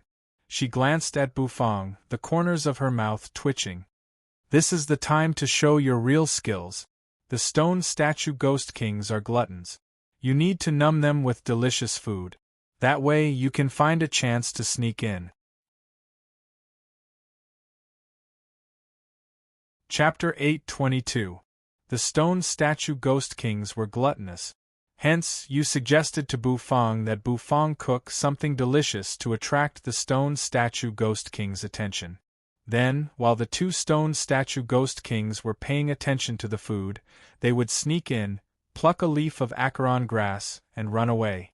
Needless to say, Yu's idea was really whimsical. After all, Bufang didn't understand the taste of the 2 stone statue ghost kings, so it would be really difficult to cook a dish that could make them completely fall in love with it. However, Yu's idea was the simplest solution that the 2 of them could come up with. Why don't we just use spicy strips to tempt them? Bufang thought for a while, then suggested. He thought that spicy strips should be something that everyone could eat, so it shouldn't be hard to attract the 2 stone statue ghost kings. Of course, even if they couldn't attract them, they could still attract Hades, right? The Nether King's battle prowess was definitely much stronger than these 2 stone statue ghost kings. At that time, the Nether King could slap them to death with a single slap. It was simple and easy. He found that he was getting more and more adept at tricking Little Ha. However, you rejected this idea. If His Excellency Hades slaps these 2 stone statue ghost kings to death, the entire earth prison in the netherworld will be shaken tomorrow. The great sage Acheron will definitely chase after His Excellency Hades until the Acheron River runs dry. You glanced at Bufang from the corner of her eyes. That's serious. Bufang couldn't help but smack his tongue. The stone statue ghost kings are the great sage Acheron's favorite playthings. If they are killed, the consequences will be more serious than stealing the Acheron grass and the reincarnation fruit. Bufang smacked his lips as he looked at the 2 stone statue ghost kings, who were glaring at him. He couldn't help but let out a sigh of relief. This great sage Acheron's taste was really heavy. He could even vent his emotions on 2 stone people.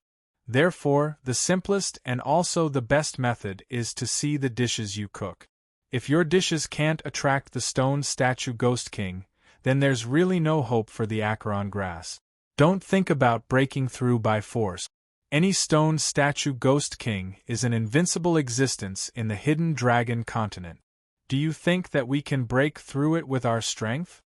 You said coldly. It seemed that besides cooking, there was no other way. After all, the gargoyles were gluttonous, and this was the only way to deal with them. With his hands clasped behind his back, Bufang paced back and forth. Finally, he frowned and rubbed his chin. Since that was the case, he could only cook. However, Bufang was hesitant about what he should cook. If the dish he cooked couldn't attract the 2 stone statue ghost kings, wouldn't it be a waste of effort? Bufang looked around. There were a lot of Acheron grass around. However, the quality of the Acheron grass wasn't good, and it wasn't that old. On the ground, the blood-colored blood marble was constantly scattered. There are fish in the Acheron River. The stone statue ghost kings like to eat the fish in the Acheron River, said you. Fish? Bufang's eyes brightened. He strode forward, and shortly, he reached the vicinity of the Acheron River. Looking at the surging water in the river, he frowned.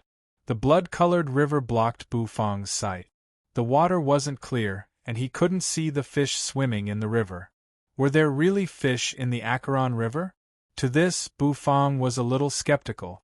No matter what, the Acheron River was blood-red, and it was terrifyingly corrosive. How could ordinary fish survive in it? Even if there were fish, could they be eaten? However, when he recalled the gigantic spirit beast that burst out from the river and soared into the sky, he believed that there were fish in the river. The Acheron River's corrosiveness isn't really toxic. It's because the nether energy in the Acheron River is too thick. That's why the water is so corrosive, explained Yu to Bufang, giving him some general knowledge. Bufang's frown deepened. If it's because of the high nether energy, why is the river blood-red and not black? Isn't the nether energy black? In the legends, a real god fell in the Acheron River. The god's blood dyed the entire Acheron River red. Until now, no one could understand the blood-red color of the river, said Yu. Do you believe me? Are you from the netherworld, or am I? If I say there are fish, there are fish. Yu looked at Bufang with an emotionless face, speaking seriously. Bufang's mouth twitched. All right, if you say there are fish, there are fish. Bufang walked to the riverside, taking out a fishing rod from the system-dimensional bag. This fishing rod was the leftover one Bufang had made when he was fishing in the Sunset Lake in the Valley of Gluttony. At this moment it came in handy. The baited hook was thrown into the river. Bufang sat cross-legged on the bank of the Acheron River, fishing quietly. The Acheron River was very turbulent, causing the fishing line to tilt. Time passed minute by minute, second by second. Nethery crossed her slender legs and sat to the side. She felt a little bored. However, Bufang closed his eyes, as though he was an old monk in meditation. He didn't move at all. He didn't move for a long time. All of a sudden, the fishing line in the Acheron River moved up and down. Bufang's eyes opened, and there seemed to be a light flashing in the depths of his eyes. He stood up, true energy surging. With a sudden force, he pulled the fish out of the Acheron River. Boom! The river water exploded. Instantly, a blood-colored fish, half the size of a human, flew out of the river. The fish's eyes were confused, as though it didn't know why it flew out of the river. I caught a fish. You deal with it. Bufang grabbed the fishing rod with both hands. After the fish reacted, it began to struggle violently. The huge force made Bufang almost lose his grip on the fishing rod.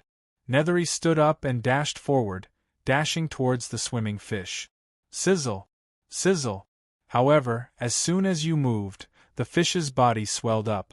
A moment later, black energy rays shot out in all directions, shooting toward you as though they wanted to pierce through you.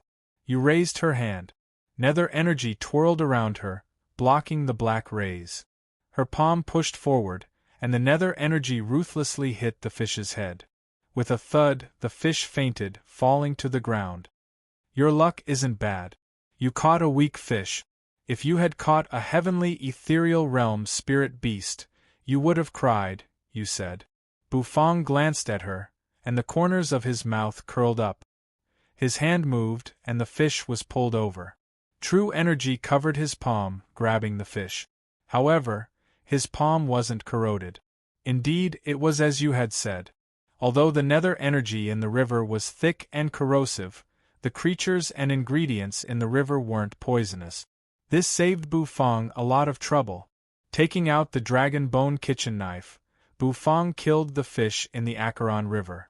This fish was considered a low-grade spirit beast in the Acheron River, so it was easy for Bufang to deal with it. Just as you had said, if a heavenly ethereal realm spirit beast came out of the Acheron River, it would eat both of them. The heavenly ethereal realm was equivalent to an existence at the divine spirit realm who had ignited the divine flame. As for the great ethereal realm, it was an existence at the almighty level. In the netherworld, the heavenly ethereal realm was divided into the first revolution to the ninth revolution, which corresponded to the divine flame of the divine spirit realm. If it was a heavenly ethereal realm creature, with Bufang's and Yu's competence, they would have to die here. After cutting the fish's belly and cleaning its internal organs with the spirit spring water, the fish meat emitted an indescribable aroma. Bufang was pleasantly surprised. Even though it was a spirit beast of the lowest grade, the quality of its flesh was unexpectedly good. The dragon bone kitchen knife danced. Shortly, the fish meat was all processed. You watched with interest. Watching Bufang cook was a kind of enjoyment. What dish would Bufang cook this time? You couldn't figure it out, but it didn't stop her from admiring Bufang's cooking. After Bufang had processed the fish, he stood up, walking to a giant blood marble. Bufang brought a blood marble, which had blood veins crawling on it. It looked really ferocious. Exhaling gently, Bufang took several steps back. He raised his hand, and the dragon bone kitchen knife radiated light. Shortly after, it became so big, and Bufang hoisted it on his shoulder. Slash after slash towards the blood marble. Shortly after, the blood marble was completely shattered.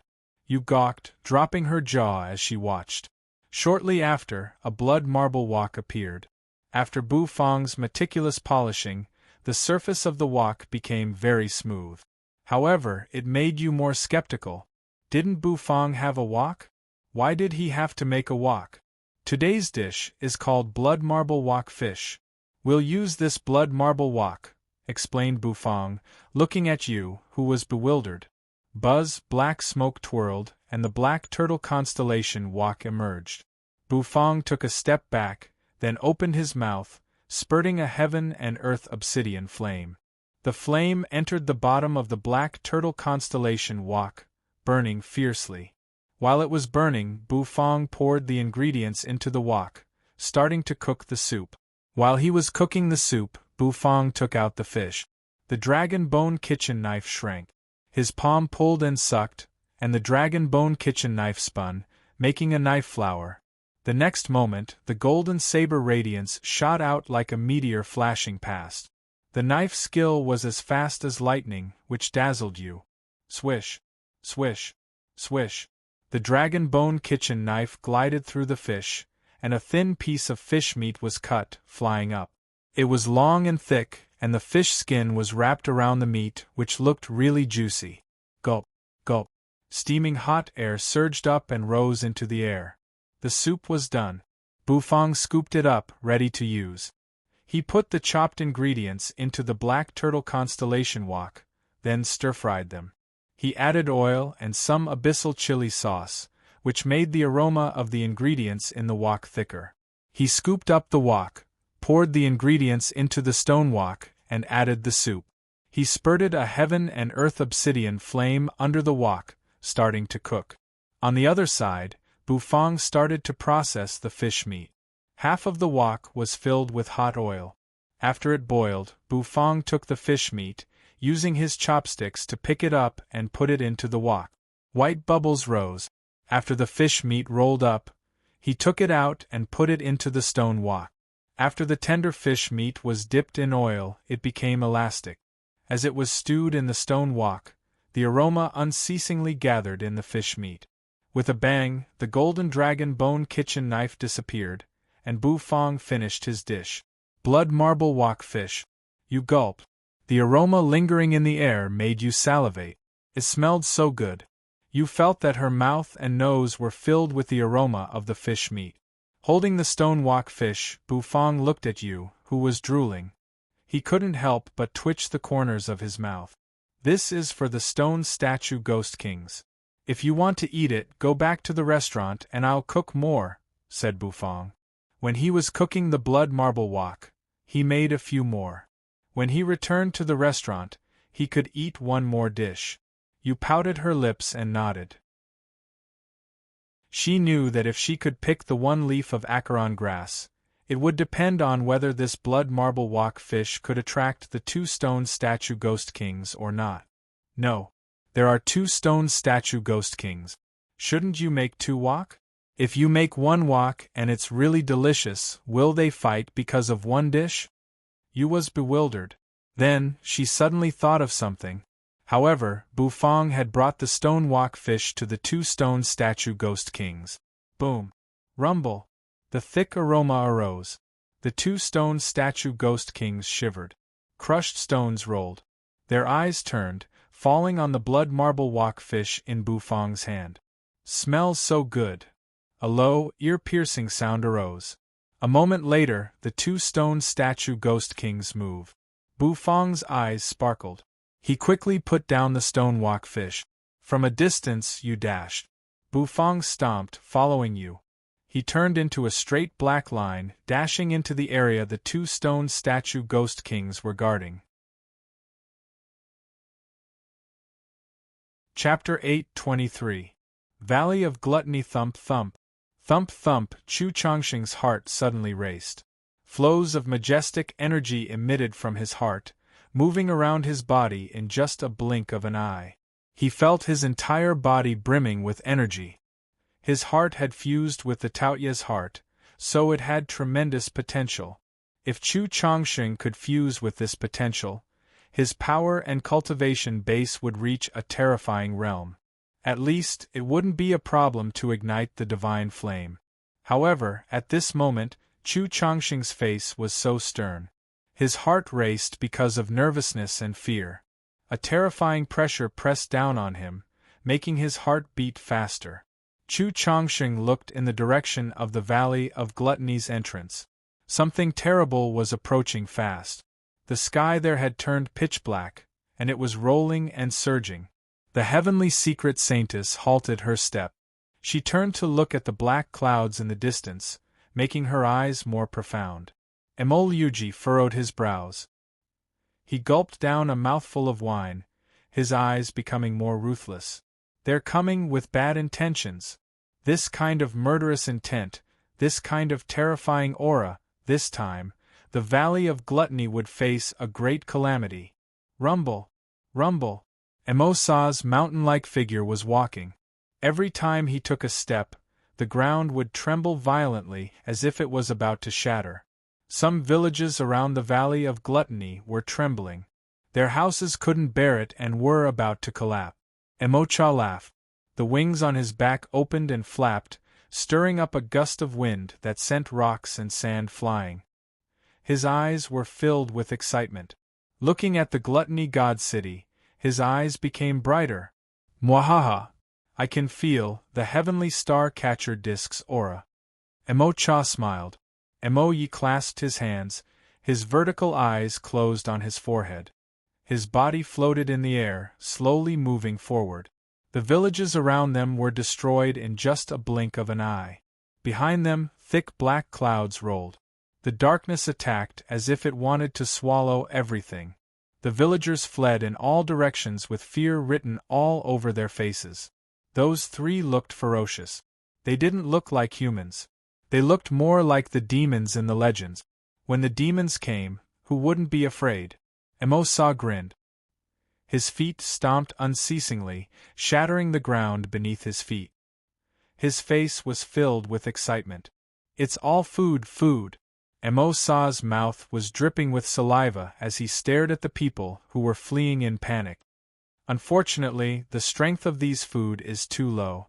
They are not qualified to be eaten by Emosa. Emosa touched the two sharp horns on his head. The metal rings on the horns collided with each other, making a clanking sound. The creatures of the ruined prison saw the creatures of the hidden dragon continent as their food. However, they still had requirements for their food. Different kinds of existences ate different kinds of food.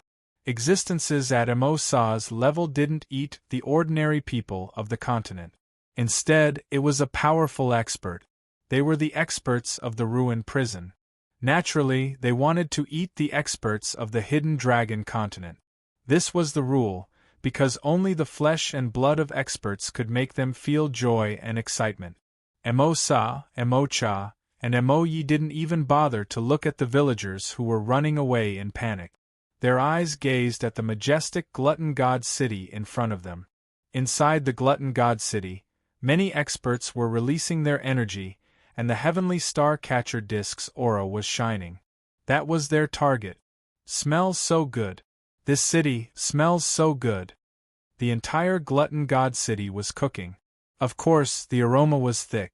Emosa smelled the aroma, and his face slightly shivered.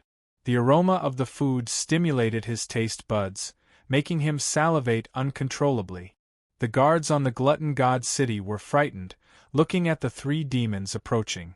Their hands, which were holding the long spears and bows, were shaking.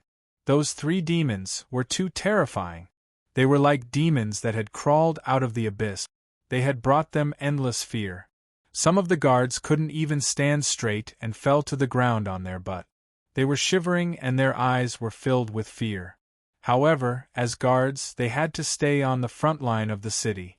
Emosa stepped forward, laughing evilly. He opened his mouth wide, his saliva splashing. He raised his fist and punched the glutton god city. This fist, which was like a small mountain, directly smashed into the city wall. Buzzing sounds echoed. The glutton god city's formation shrouded, protecting the entire glutton god city. However, under Emosa's punch, the formation squeaked as it couldn't bear the heavy burden. Shortly after, it cracked and shattered. The fear in the guards' eyes became thicker. No one had thought that the glutton god city's formation could be so fragile. Emosa swung his fist again. This punch made the air crack, unable to bear the heavy burden. The sturdy city wall was blasted apart by this punch, and rubble flew everywhere. Some guards wanted to resist, but their psychological defense was broken. They slumped on the ground. The aura on Emosa's body made them lose their courage to resist. This demon was too terrifying. Swoosh! Swoosh! Emosa roared. His palm swept out, and the guards were immediately smashed into minced meat. Their bodies exploded. The terrifying Emosa could crush everything. The residents of the glutton god city were running away crazily. They ran toward the glutton god's building square, where the defense formation was. The new Valley Master of the Valley of Gluttony was there.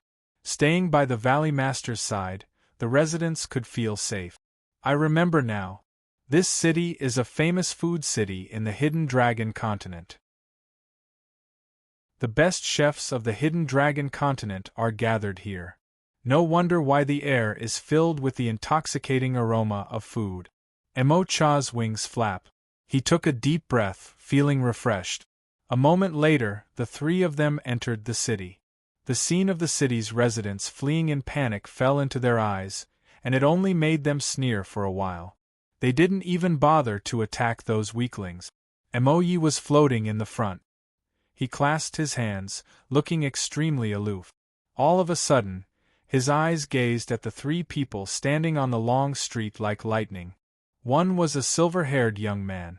The other was a young man drinking wine with his chest exposed. And the last one was a woman wearing a veil.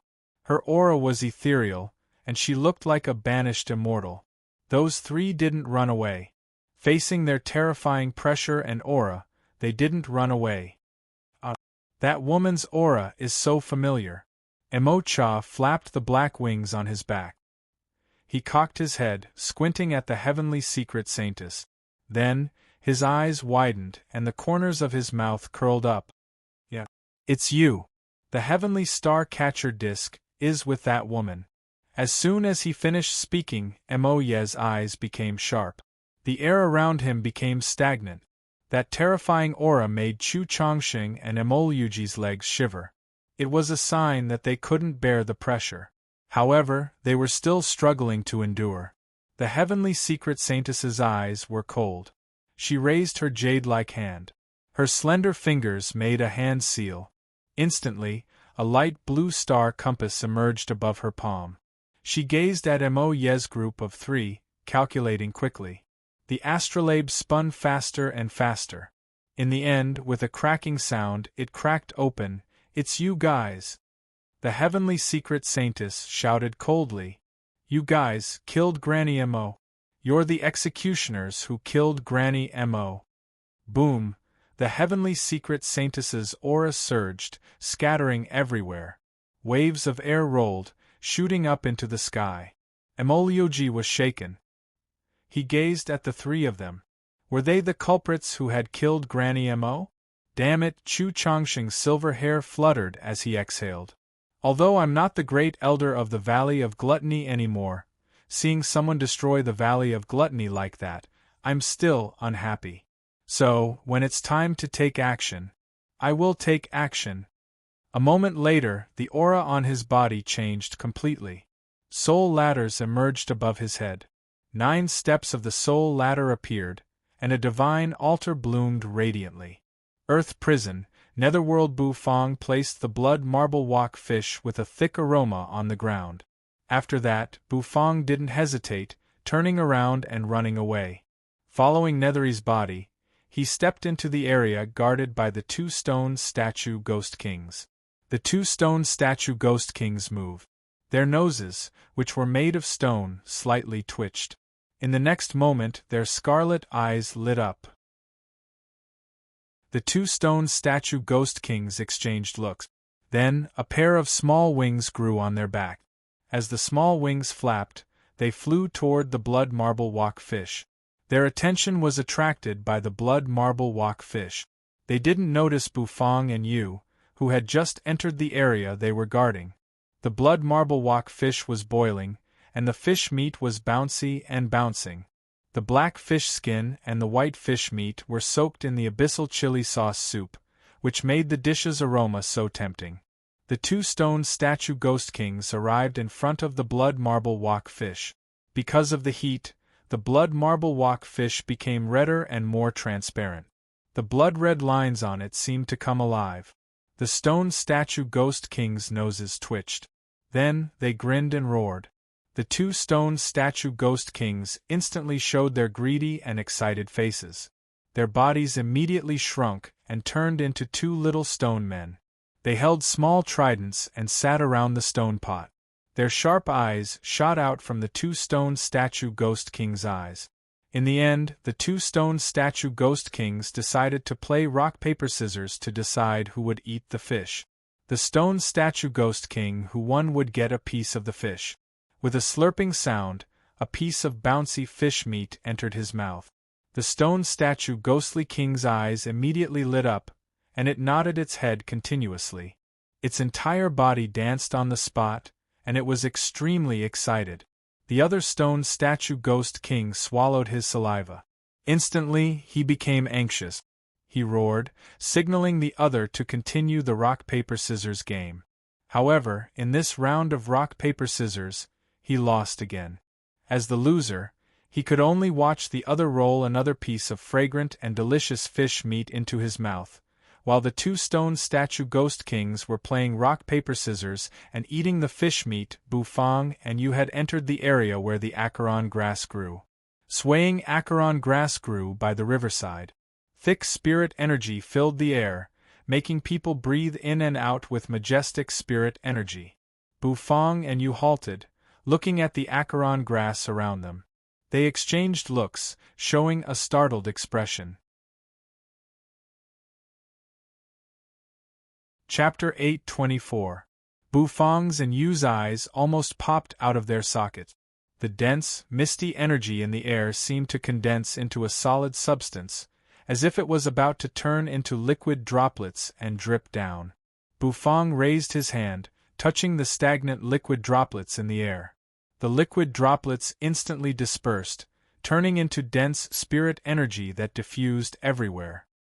He gently inhaled, and a wave of faint medicinal aroma surged into his abdomen.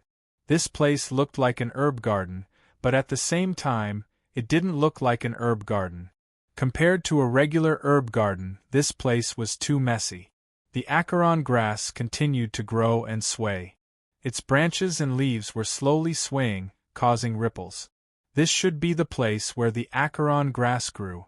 The acaron grass grew all over the riverbank. Let's move forward and look for the one-leaf acaron grass near the source, Bufang said. Then, he strode forward. Yu was a little bewildered. She didn't expect that the acaron grass here couldn't meet Bufang's requirements. Looking at Bufang, who had already walked forward, Yu had no choice but to follow him. The 2 of them walked along the riverbank, as if they were walking deeper and deeper into the abyss. All of a sudden, a deafening noise resounded in their ears. The rumbling sound of water vapor brushed against their faces. The 2 of them stood in front of a cliff. On their left was the surging Acheron River. The blood-colored Acheron River flowed ceaselessly, rising from the bottom of the cliff and turning into a waterfall, surging up from the endless source below. The loud noise was the sound of the Acheron River rushing up from the river. However, it wasn't enough to attract Bufang and Yu's attention. It was mainly because there were many spirit herbs growing under the cliff. The rich medicinal fragrance turned into a dense mist that covered the entire area. There was Acheron grass on the cliff, as well as some miraculous spirit medicines. Some of the spirit medicines were in bloom, their pollen floating in the air, while others were in bud. There were also spirit medicines from shrubs with threads hanging down from them, within which grew sparkling and translucent spirit fruits. Bufang and Nethery were dazzled by the numerous spirit herbs in front of them. However, they did not dare to act rashly.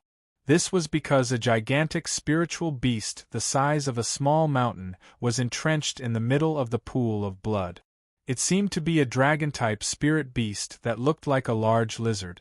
However, it had horns on its head and a ferocious expression. The dragon's entire body was blood-red, and its scarlet scales reflected the light that made one's hair stand on end.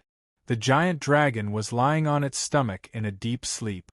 Every breath it took caused the water in the blood pool to ripple. The pool was bubbling, making a gurgling sound. A series of translucent souls floated above the pool. This place should be the source of the Acheron River, right? Asked Bufang. No. The source of the Acheron River is in the blood pool, under the blood dragon's butt, said Yu with an expressionless face. That blood dragon is not something we can provoke.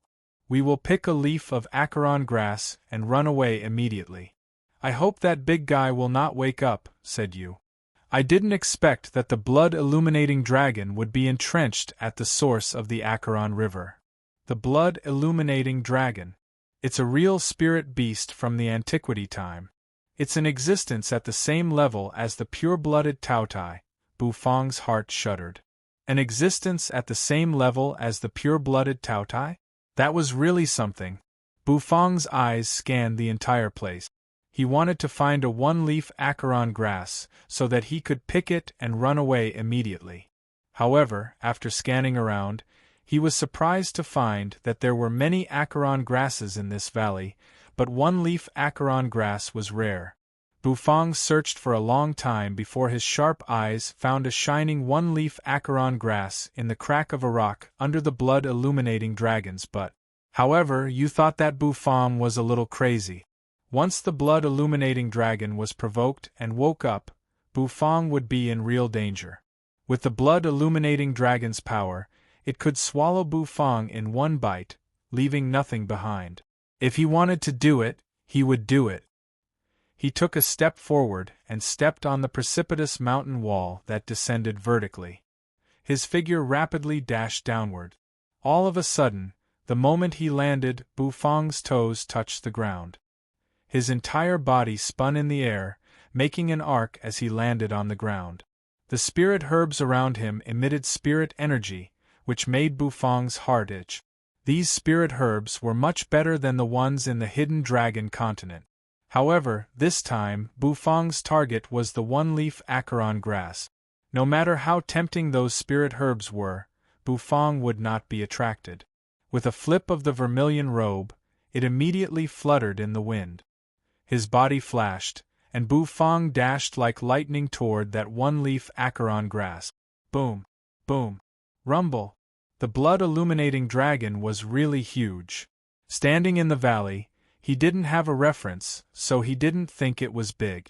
But now, as Bufang was here, he lifted his head and felt like he was facing a towering mountain. The blood-illuminating dragon crouched, opening its mouth. Its eyes squinted, and saliva dripped from its mouth. As the blood-illuminating dragon breathed in and out, it seemed to raise a storm. Bufang couldn't even stand stably. However, Bufang's body swayed, dashing under the blood-illuminating dragon's belly. After a while, he saw his target this time. It was a one-leaf Acheron grass. That acheron grass struggled to grow in the cracks of the rocks. If one didn't look carefully, they wouldn't see that acheron grass. Bufang walked carefully, his face emotionless. On the cliff, Yu held her breath. She was afraid that Bufang would wake up the blood-illuminating dragon. At that time, the two of them should stay here and become the blood-illuminating dragon's poop to fertilize the spirit herbs in this valley. As soon as Bufang picked the one-leaf acheron grass, spirit energy rushed over his face. Bufang didn't hesitate. His hand turned and the one-leaf acheron grass was put away. All of a sudden, the moment he put away the acheron grass, the blood-illuminating dragon's giant body moved. That movement instantly caused the ground to tremble. Fortunately, the blood-illuminating dragon only rolled over and went back to sleep. Bufang slowly walked out of the blood-illuminating dragon's belly. Shortly, he climbed up the cliff, returning to Yu. "Let's go." "We'll retreat," said Bufang. Looking at Onerbu's calm face, Nethery couldn't help but feel a little surprised. Onerbu's mental fortitude was really good. He wasn't even afraid of the blood-illuminating dragon. Bufang and Yu prepared to leave the cliff. Before they left, Bufang's eyes gazed at the blood-illuminating dragon. That giant beast was actually a divine beast. He wondered how the blood-illuminating dragon's meat tasted. If he had a chance, he wanted to taste it. The two of them walked out of that area, dashing away. They didn't dare to be careless because Bufang didn't know how long the blood marble walk fish would last. When the two of them arrived at the entrance, they were dumbfounded. Far from them, the two stone statue ghost kings were so broken. The stones on their bodies had so many fine cracks. The two of them shivered and stood where they were, their scarlet eyes gazing at each other. The blood marble walk had only one piece of fish meat left. That piece of meat was so tender that it could make people drool. The two of them seemed to have fought for this piece of fish meat. One of the stone statue ghost kings wanted to play rock-paper-scissors to decide. However, the other stone statue ghost king wasn't happy because he had lost badly. He didn't even get a piece of fish meat. Looking at the stone statue ghost king eating with grease dripping from his mouth, he was so angry. If he lost the last piece of fish meat, the stone statue ghost king thought that he would explode in anger. Thus, he didn't agree to play rock-paper-scissors to decide the winner. He directly took action. The two stone statue ghost kings attacked each other. Everything around them was wrecked, showing signs of destruction. Only the blood marble walk fish was intact. Bufang and Yu gawked and dropped their jaws. They didn't know what had happened in such a short time. Why did the two stone statue ghost kings become so broken? The two stone statue ghost kings bared their fangs. Then, they raised their tridents, stabbing each other. Crack! Crack! The two tridents were pierced through, shattering into pieces, falling to the ground. The souls of the two stone statue ghost kings flew out, struggling and fighting. However, in the end they tore each other apart. What happened in the time it takes for a spark to fly off a flint made Bufang a little dumbstruck. "Run!" Yu's eyes shrank as she shouted. Then, her body accelerated, shooting away into the distance in just a blink of an eye. Roar! An ear-piercing dragon roar arose. This dragon roar seemed to echo through the entire earth prison of the netherworld, shaking the ground 3 times. A terrifying gust of wind arose. A moment later, crushed stones were sent flying, and spirit herbs were destroyed. Under the cliff, a giant blood-colored monster soared up. Because of the two stone statue ghost kings, it soared up into the sky. Bufang and Yu's faces changed instantly. They didn't expect that the harvesting process would be so smooth. However, the two foolish stone statue ghost kings would kill each other because of a dish, which had disturbed the sleeping blood-illuminating dragon. That blood-illuminating dragon wasn't easy to deal with. Its lantern-like gold eyes turned, locking on Bufang and Yu. The blood-illuminating dragon suddenly opened its mouth and roared. "Intruders! Die!" Its massive wings flapped. Instantly, the air howled and the void shattered. The blood-illuminating dragon's body zoomed toward Bufang and Yu. Inside a towering white bone palace. This palace was made entirely out of white bones, and there were flames dancing in the holes of each bone. A faint voice rang out, and inside the grand hall a lord dog was lying in the middle of the hall, chatting with an existence shrouded in a hazy blood mist above the hall. All of a sudden, Lord Go's brows arched. Great Sage Acheron, who was sitting on the host's seat, was shaken. A moment later, Great Sage Acheron was enraged. Lord Go, I'm so happy that you're back. I also hope to talk to you more. Unfortunately, some blind thing has provoked the blood-illuminating dragon that I've placed at the source of the Acheron River.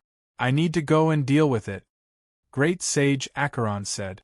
However, in the next moment, Lord Dog also stood up, the chubby flesh on his body violently trembling. Lord Go wore an odd face, grinning at Great Sage Acheron. A moment later, he swung his paw, tearing the void and leaving. Great Sage Acheron was bewildered by Lord Go's move. A moment later, the blood mist seemed to boil. This damned mangy dog! How dare you trick me? I'm so angry! As if he had figured something out, Yellow Spring Great Sage's furious roar rang out of the palace. Facing the terrifying pressure from the blood-illuminating dragon, Bufang chose to summon Little Hus. His hand shook, and a handful of spicy strips emerged. He waved them in the air. On the other side of the Acheron River, Little Hus's nose suddenly twitched. He bit off the spicy strip that was moving in and out of his mouth, and his eyes shone brightly. Spicy strip. The spicy strip is calling I. A moment later, Little Hus soared into the sky, dashing toward the Acheron River.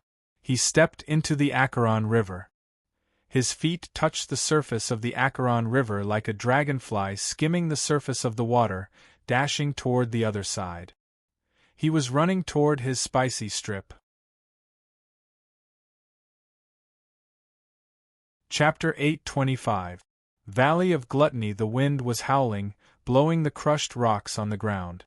The city wall had collapsed, creating a big gap. Crushed rocks rolled from the gap, falling on the ground. It was a scene of devastation. The place was deserted. All the people of the Valley of Gluttony were so frightened, running away to the Gluttony Square in the Valley of Gluttony. The Gluttony Square was the safest place in the Gluttony God City. It had become the place of hope and refuge for the people of the Valley of Gluttony. The guards couldn't stop these three demons. The three of them had nether energy filling the sky. They brought their imposing auras and towering black clouds. The black clouds covered the sky and the sun, covering everything. Darkness surged inside the black clouds as if it wanted to swallow everything. Moye's group of three stood at the entrance of the Gluttony God City, looking playfully at the bunch of ants who wanted to resist. Mo Sa grinned, his saliva dripping unceasingly. He was so excited. At least, there were some food he could eat. For example, the silver-haired young man and the young man who was drinking wine with his chest exposed.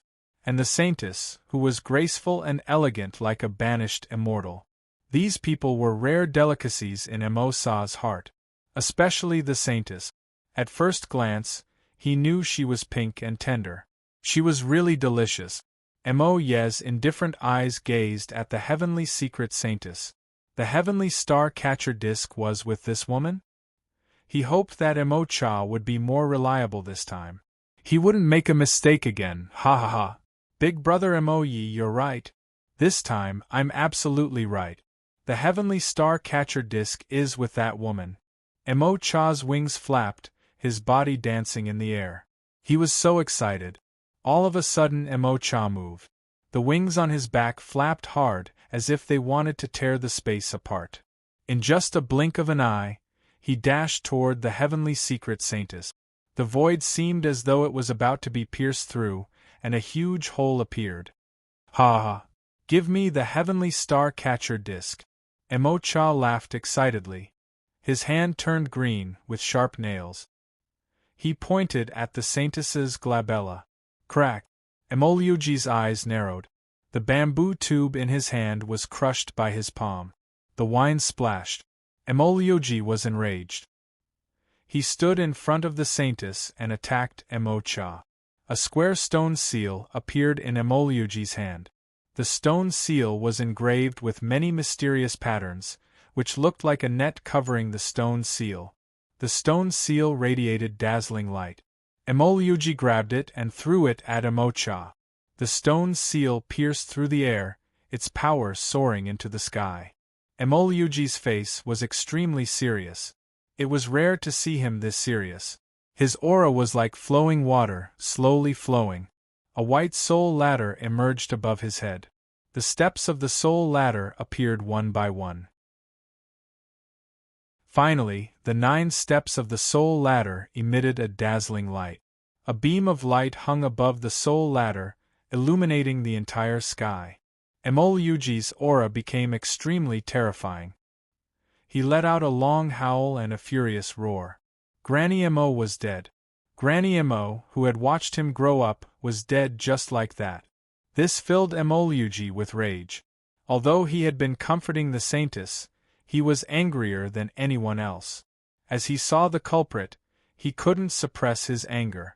As the most talented young man in the heavenly secret Holy Land, he had calculated everything, but he couldn't predict Granny Mo's death.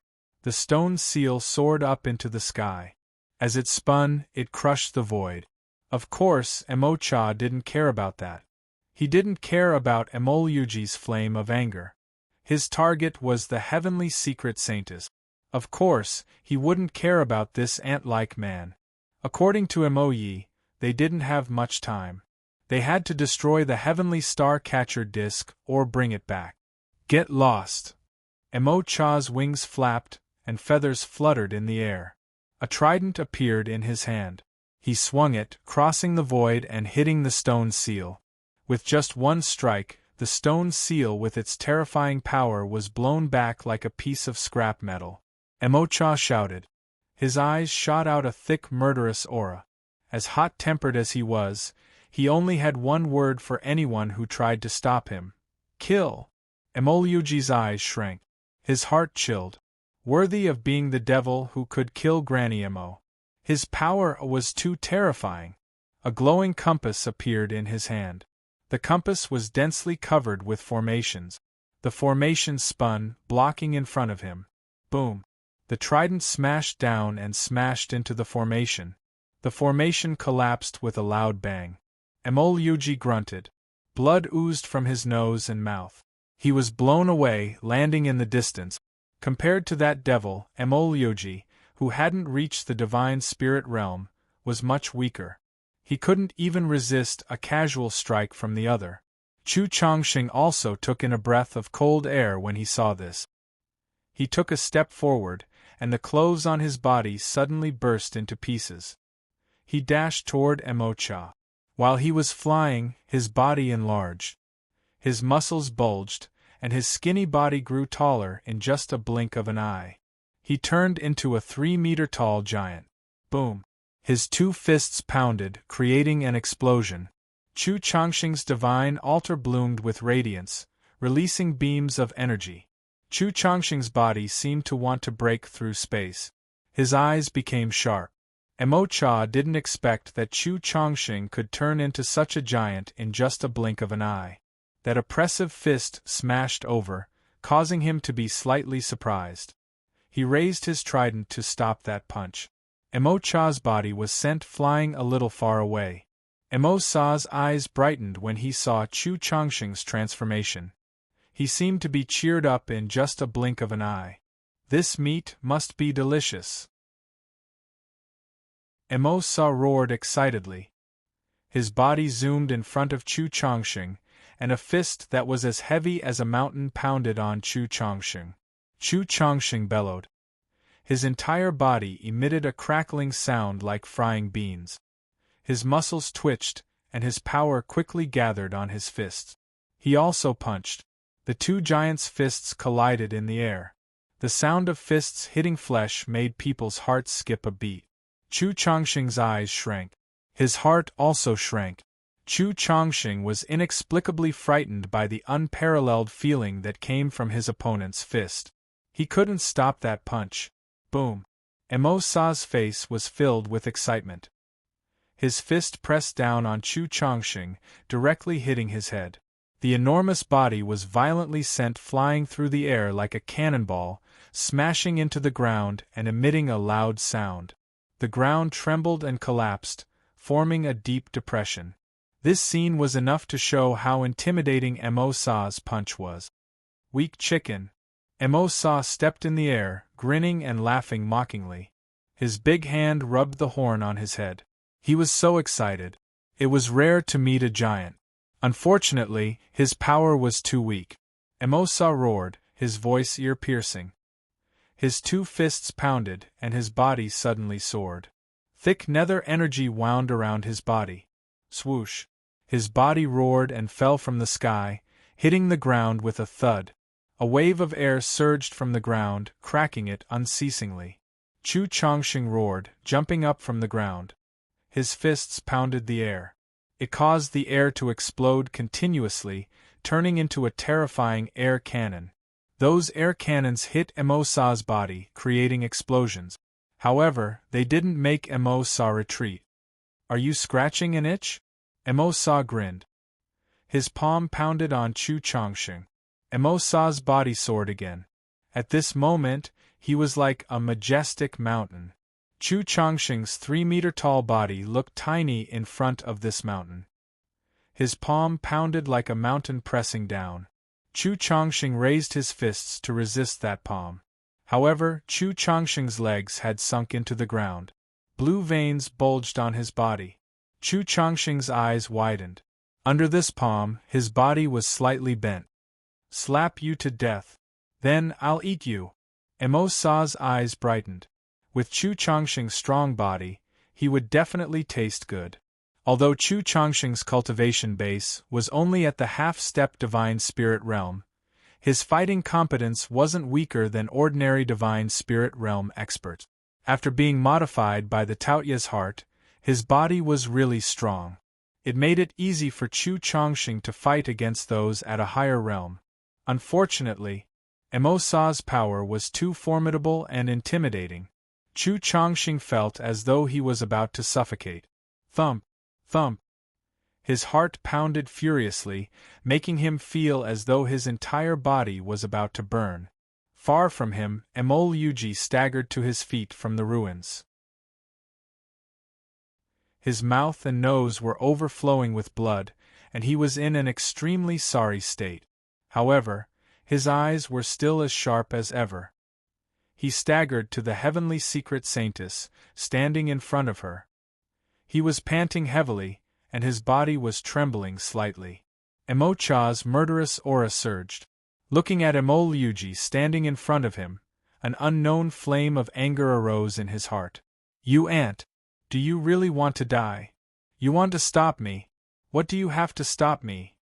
The trident spun, and a moment later, Mo Cha pushed it. A massive force burst out from the trident. With a whistling sound, the trident pierced toward Mo Yuji, who was swaying back and forth. The sharp tip of the trident sparkled with cold light. Nether energy twirled around it, and its power was earth-shaking. Mo Yuji gazed at the trident. A moment later, he gritted his teeth and roared. Green veins bulged on his neck. The formation under his feet sparkled, releasing energy. Boom! Thousands of starlight twirled around Mo Yuji. A star compass appeared in Mo Yuji's hand. Heavenly secret technique. Demon subduing. Mo Yuji's hair fluttered, his eyes surging with murderous aura. Mo Cha rolled his eyes. "That old hag's trick. Go die." Swish. The trident slashed on the starlight column in front of Mo Yuji. However, from the sky, the falling stars also bombarded Mo Cha, who was trying to dodge. Mo Cha had dodged many falling stars, but he was still hit. His body fell to the ground. Tui! The star energy around Mo Yuji's body dispersed. He spat out a mouthful of blood. He staggered a few steps backward before falling to the ground in a daze. He felt his strength rapidly leaving his body. Emoluji looked at the dark clouds covering the sky, cursing under his breath. King hated this kind of strenuous battle the most. He was going to die, but he couldn't have a sip of owner boo's good wine. He would die with regrets. Suddenly, a soft hand supported his fallen body and slowly lowered it, allowing him to lie steadily on the ground. A white dress fluttered, brushing against Emoluji's blood-soaked face. Emoluji was dumbstruck. The endless darkness in the sky swallowed and swarmed toward the Valley of Gluttony. In the void, Emo-cha released nether energy from his entire body. Holding the trident, his anger rocketed. The heavenly secret saintess's white dress fluttered. Her long, black hair rolled as she faced the three devils. A whistling sound arose from the Gluttony Square. A gold shadow broke the sky, dashing toward them. Chapter 8:26 Earth Prison, Netherworld. Above the Acheron River, the blood mist was hazy. Hades' Era clasped his hands, holding a spicy strip in his mouth as he walked confidently. He stepped on the blood-colored water of the Acheron River. Boom, boom, boom, boom. His feet stepped on it, splashing water everywhere. All of a sudden, a giant phantom soared up into the sky from the Acheron River. It opened its mouth, roaring at Hades. The blood-colored water flowed along the giant beast's scales, looking ferocious. Hades' Era's hair fluttered in the wind caused by the giant waves. Holding a spicy strip in his mouth, he looked at the giant beast, his nose wrinkling. A moment later, Hades' Era's body emitted a formidable aura. That aura stagnated, gathering into a phantom behind Era. As soon as that phantom appeared, dark clouds rolled in the sky of the netherworld. The giant beast was startled. With a splash, it fell back into the blood-colored Acheron River. The river resumed its tranquil state. Naughty, Hades snorted, continuing to tread on the waves. Shortly, he crossed the blood mist, reaching the other side of the river. As soon as he stepped on the water, his body shot forward. His eyes were filled with excitement as he gazed into the distance. There, Bufang was holding a shiny spicy strip, running crazily. Hades roared, directly landing by Bufang and Yu. He flipped his hair, looking handsome and confident. Roar! An ear-piercing dragon roar reverberated, and a terrifying pressure diffused. The surging water of the Acheron River seemed to calm down under this pressure.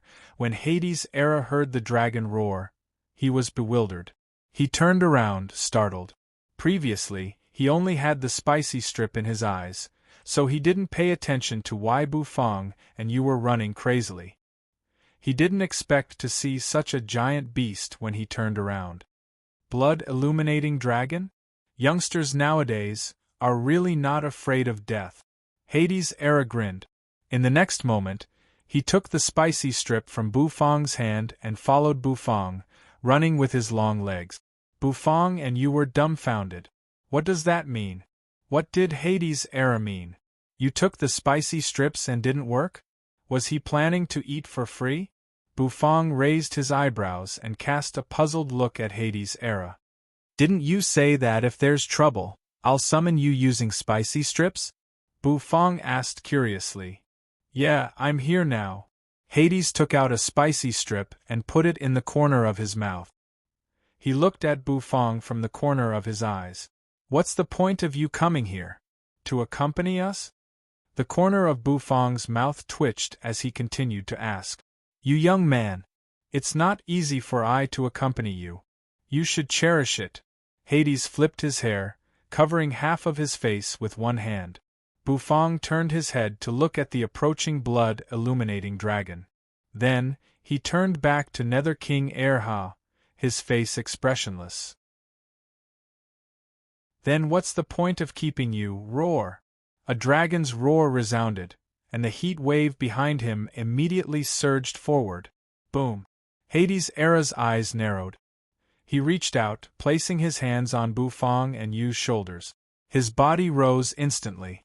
The terrifying fiery red dragon breath hit the ground. Instantly, the ground was melted by the high temperature of the dragon breath. Looking at Hades's group of three, the blood-illuminating dragon's eyes moved. The blood-illuminating dragon's eyes rolled. A moment later, it opened its mouth and roared. Its mouth opened wide, revealing many sharp teeth, which made people's scalps go numb. Its big mouth aimed at Hades' era, provoking the blood-illuminating dragon. "You two young men have guts. This blood-illuminating dragon has thick skin. It's hard and stinky. Anyone who touches it will have a headache." Hades' era's body was as light as a swallow. He grabbed Bufang and Yu, hovering in the air. He dodged the terrifying bite of the blood-illuminating dragon. The tip of his foot touched the dragon's head. His foot gently stomped. Instantly, the air waves turned into ripples, scattering everywhere. The blood-illuminating dragon's giant body was stomped, pounding into the ground. Lava exploded, splashing everywhere. However, when the blood-illuminating dragon landed on the ground, its long and narrow tail, which was full of sharp edges, swept over. Even the void seemed to shatter under this sweep. That massive tail was terrifyingly powerful. The power it contained was frightening. Even an existence at the divine spirit realm would be smashed into pieces if this tail brushed them. So, this was the terrifying existence in the netherworld. Bufang exhaled gently. Hades' era had a headache. How did you provoke this thing? The blood-illuminating dragon lives at the source of the Acheron River. Under normal circumstances, it won't wake up. When I tried to steal the reincarnation fruit, I had almost moved the entire tree away, but this fellow didn't wake up. If those two stupid stone men hadn't found me, that old Acheron wouldn't have blacklisted me. Bufang and Yu exchanged looks. They didn't know what to say. They felt that the reason they had provoked the blood-illuminating dragon was a little strange, and they couldn't accept it. Everything was fine. However, when we were about to leave, the two stone statue ghost kings guarding the gate had a conflict because of Bufang's food. They fought each other. Eventually, Yu thought for a while, then explained. Hades' era was bewildered. Then, he laughed so hard that his tears almost rolled down his cheeks. Those two stupid stone men killed each other? Interesting. No wonder why you had a toy like the blood-illuminating dragon. I'm afraid you're going to provoke that old bastard Acheron. Hades couldn't stop laughing. The blood-illuminating dragon on the ground roared angrily. It lifted its head, roaring. Far from them, the void collapsed instantly. A black, fat dog flew out of the void. It stuck out its tongue, walking like a cat. The fat on its body shook. Lord Go got out of the void. After 2 cat-like steps, he appeared next to Hades' era. He gave Bufang an indifferent look with his dog eyes and snorted. Bufang, young man, didn't I tell you to pick only a one-leaf Acheron grass? Why did you cause such a big commotion? Did you take the 9-leaf Acheron grass from the great sage, the Acheron grass? However, as soon as Lord Go finished asking, a giant phantom emerged behind him. The blood-illuminating dragon lifted its giant head, its eyes as bright as lanterns. It opened its mouth, revealing its sharp fangs, which sent chills down people's spines. Roar. The dragon's roar was accompanied by the terrifying wind. Lord Go hovered in the void. The fat on his body shook unceasingly under the dragon's roar. Swaying his tail, Lord Go turned around and saw the giant head of the blood-illuminating dragon. The blood-illuminating dragon opened its mouth, biting down. It wanted to swallow Lord Go, Hades, and the others. All of a sudden, the blood-illuminating dragon's biting motion suddenly paused. Its eyeballs froze, and its movement stopped in the air. That was because the black, fat dog in front of it suddenly emitted a flow of monstrous nether energy. The surging pressure had scared the blood-illuminating dragon so much that its scales had to open. "Where did you come from, evil creature? Get down." Lord Go's gentle, magnetic voice arose. A moment later, the blood-illuminating dragon's body shook. It retreated quickly, flapped its wings, and flew away. Then, it crouched on the ground, not moving an inch. "Oh, mangy dog! You do have some power, don't you?" Hades' Era looked at the shivering blood-illuminating dragon in front of Lord Go. His eyes brightened, grinning. Listening to Hades' Era's teasing words, Lord Go's doggy mouth twitched. Lord Go loves sweet and sour dragon ribs the most. If this little worm dares to be presumptuous, Lord Go doesn't mind having an extra meal. In the distance, the void was torn one more time. A figure shrouded in a hazy radiance suddenly walked out. It was the legendary great sage Acheron, the controller of the Acheron River. As soon as this person appeared, the entire world seemed to change dramatically. The water of the Acheron River became more turbulent. The moment Hades' Era saw the great sage Acheron, he curled his lips, turned around, and ran away. Lord Go glanced at the great sage Acheron. Then, he strode like a cat, twisting his fat but as he flew away. Great sage Acheron's eyes seemed to shoot divine light. He saw the shivering blood-illuminating dragon crouching on the ground. He was startled. Then, his mind shivered and he turned to look into the distance. There, on the ground, were the bodies of the two stone statue ghost kings, and a blood marble walk fish that was still steaming. His two stone statue ghost kings were broken? Great sage Acheron was enraged.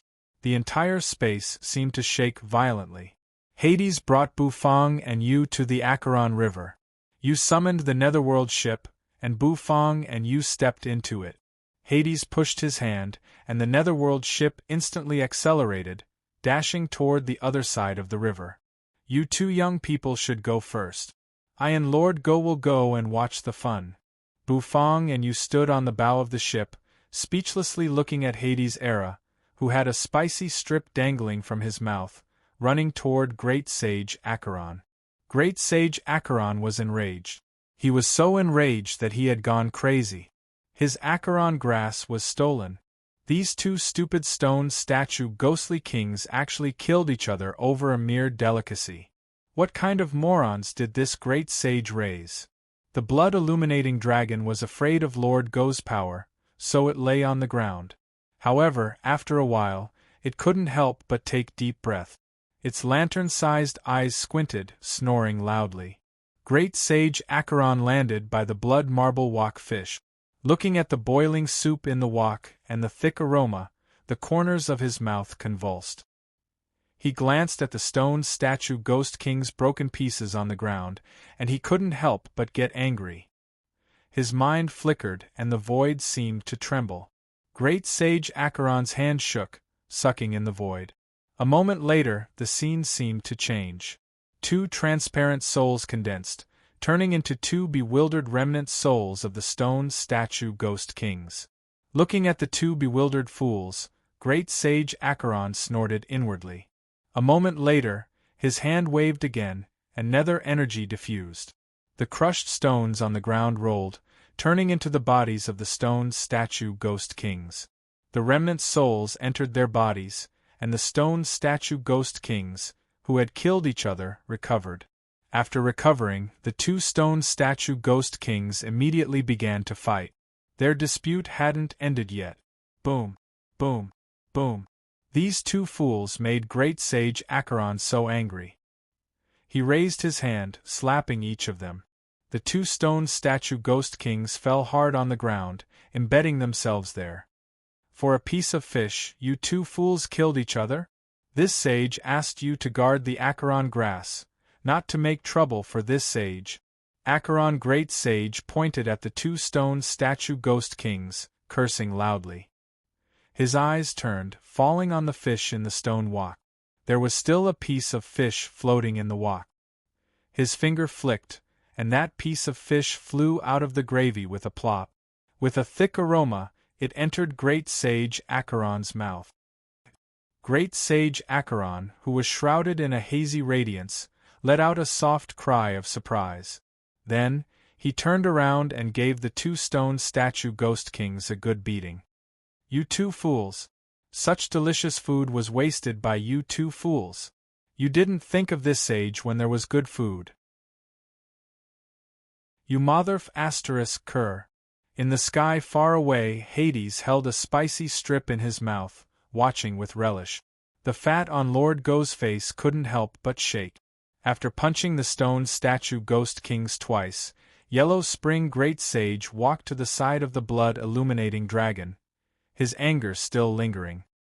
He kicked the blood-illuminating dragon's butt, which woke it up abruptly from its sleep on the ground.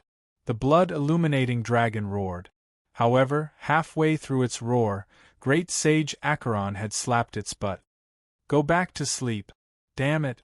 Including you, this sage has raised 3F** king retards. A moment later, Great Sage Acheron lifted his head to look at Hades and Lord Go in the sky. Hades had seen enough of a joke. He turned around and left, laughing loudly. Lord Go also turned around. He didn't laugh, but his dog but wiggled, which made Great Sage Acheron even angrier. You two rascals, just wait for this Great Sage. If you can take even one strand of Acheron grass from I will not be surnamed Huang. Crack.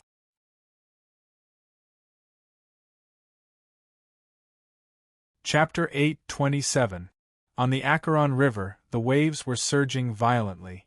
It seemed that because of the Great Sage Acheron's anger, the entire Acheron River was surging, and the water splashed and rolled. The Netherworld ship rode the wind and broke through the waves, breaking through the blood-colored river water as it sped forward. Bufang and you stood on the deck of the Netherworld ship. The wind blew, causing their hair to flutter. In the distance, the hazy blood fog drifted over once again. The Netherworld ship turned into a speeding black dot on the Acheron River, charging straight into the blood fog. Rumble! The river water slapped on the deck, causing the Netherworld ship to sway slightly. Lord Go and Hades quickly caught up and landed on the Netherworld ship. Hades swung his hair, raised his hand to cover half of his face, and leaned on the deck, laughing non-stop. The way the Great Sage Acheron taught those two foolish stone men a lesson made him somewhat happy.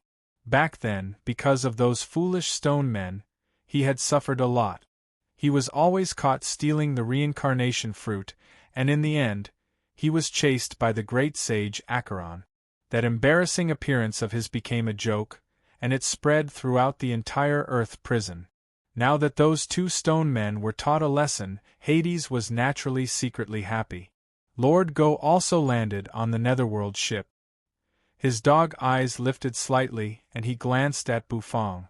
Have you picked the Acheron grass? Lord Go asked. Bufang nodded.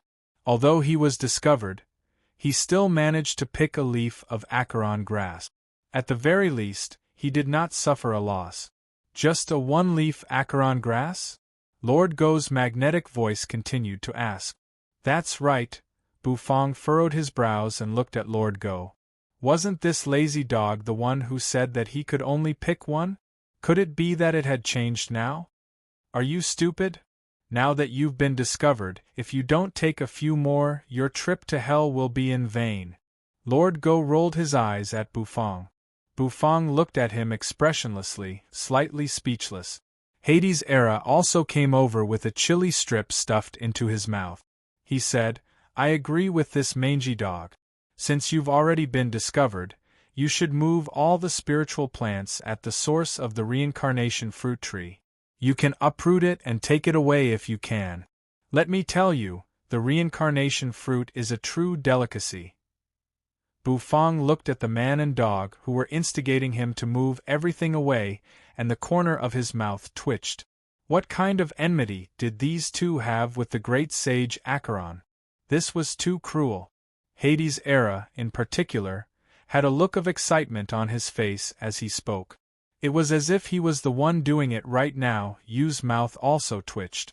She felt sorry for the Great Sage Acheron for a second. The Netherworld ship traveled through the Acheron River, and the blood mist shrouded it. All of a sudden, in the blood mist ahead, a black shadow emerged. That black shadow swayed, and its speed wasn't fast. However, it was approaching the Netherworld ship at a fast speed. As it approached, a wave of cold energy covered it instantly. A faint flute sound echoed. It reverberated across the entire Acheron River. Bufang was bewildered. He turned his head to look and saw a small boat slowly emerging from the blood mist. It was a small boat made of pitch-black material. On the boat was an old man wearing a bamboo hat and a straw raincoat. The old man sat cross-legged at the front of the small boat, holding a white bone flute in his hand. His mouth was near the bone flute, and a leisurely melody floated out of the bone flute, lingering in the surroundings. The sound of the flute seemed to have a special kind of temptation, which made people's bodies and minds involuntarily be attracted, completely falling into it. At this moment, Bufang felt as though he had fallen into that bone flute. As the sound of the bone flute resounded, many scenes flashed in front of his eyes. These scenes were memories from the depths of his mind. There were memories from Earth, the Light Wind Empire, and the Pill Palace. Many memories turned into fragments, causing Bufang's eyes to become blurred. Woof! All of a sudden, a lazy dog bark resounded. Bufang's memories were instantly shattered. His entire body was startled, as though he had been sucked out of the river. His entire body was covered in sweat. Bufang gasped for breath, and his eyes were filled with disbelief. He glanced at Lord Go and found that this lazy dog was lying on the ground. He glanced at Bufang with a smile that wasn't a smile. Then, he twitched his dog's nose and snorted. Hades Era sat at the side, crossing his legs. He held a chili strip in his hand as he moved it in and out. You also woke up from the dog's bark. However, her condition was much better than Bufang's. This is the soul fisherman of the Acheron River, the old man who fishes souls. He guides the souls to the bridge of helplessness and washes their memories, helping these souls enter the cycle of reincarnation. Hades Era licked his chili strip, looking at Bufang and you as he explained. Bufang was bewildered, and his eyes emitted a radiance. Guide the souls to the bridge of helplessness? Is there a flower of helplessness on the bridge of helplessness? Bufang asked. Hades was bewildered. Bufang, young man, do you still need something like the flower of helplessness? To be honest, the flower of helplessness is really disgusting. It's sour and bitter, and it tortures people. Bufang's face was expressionless.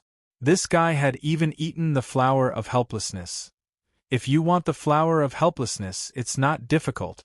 Get on that old man's boat, and he will naturally bring you to the bridge of helplessness. The flower of helplessness isn't as valuable as the Acheron grass, so picking it isn't difficult, Hades said. He said it lightly, but Bufang had an urge to hit him. That old man was an unfathomable existence with a single glance.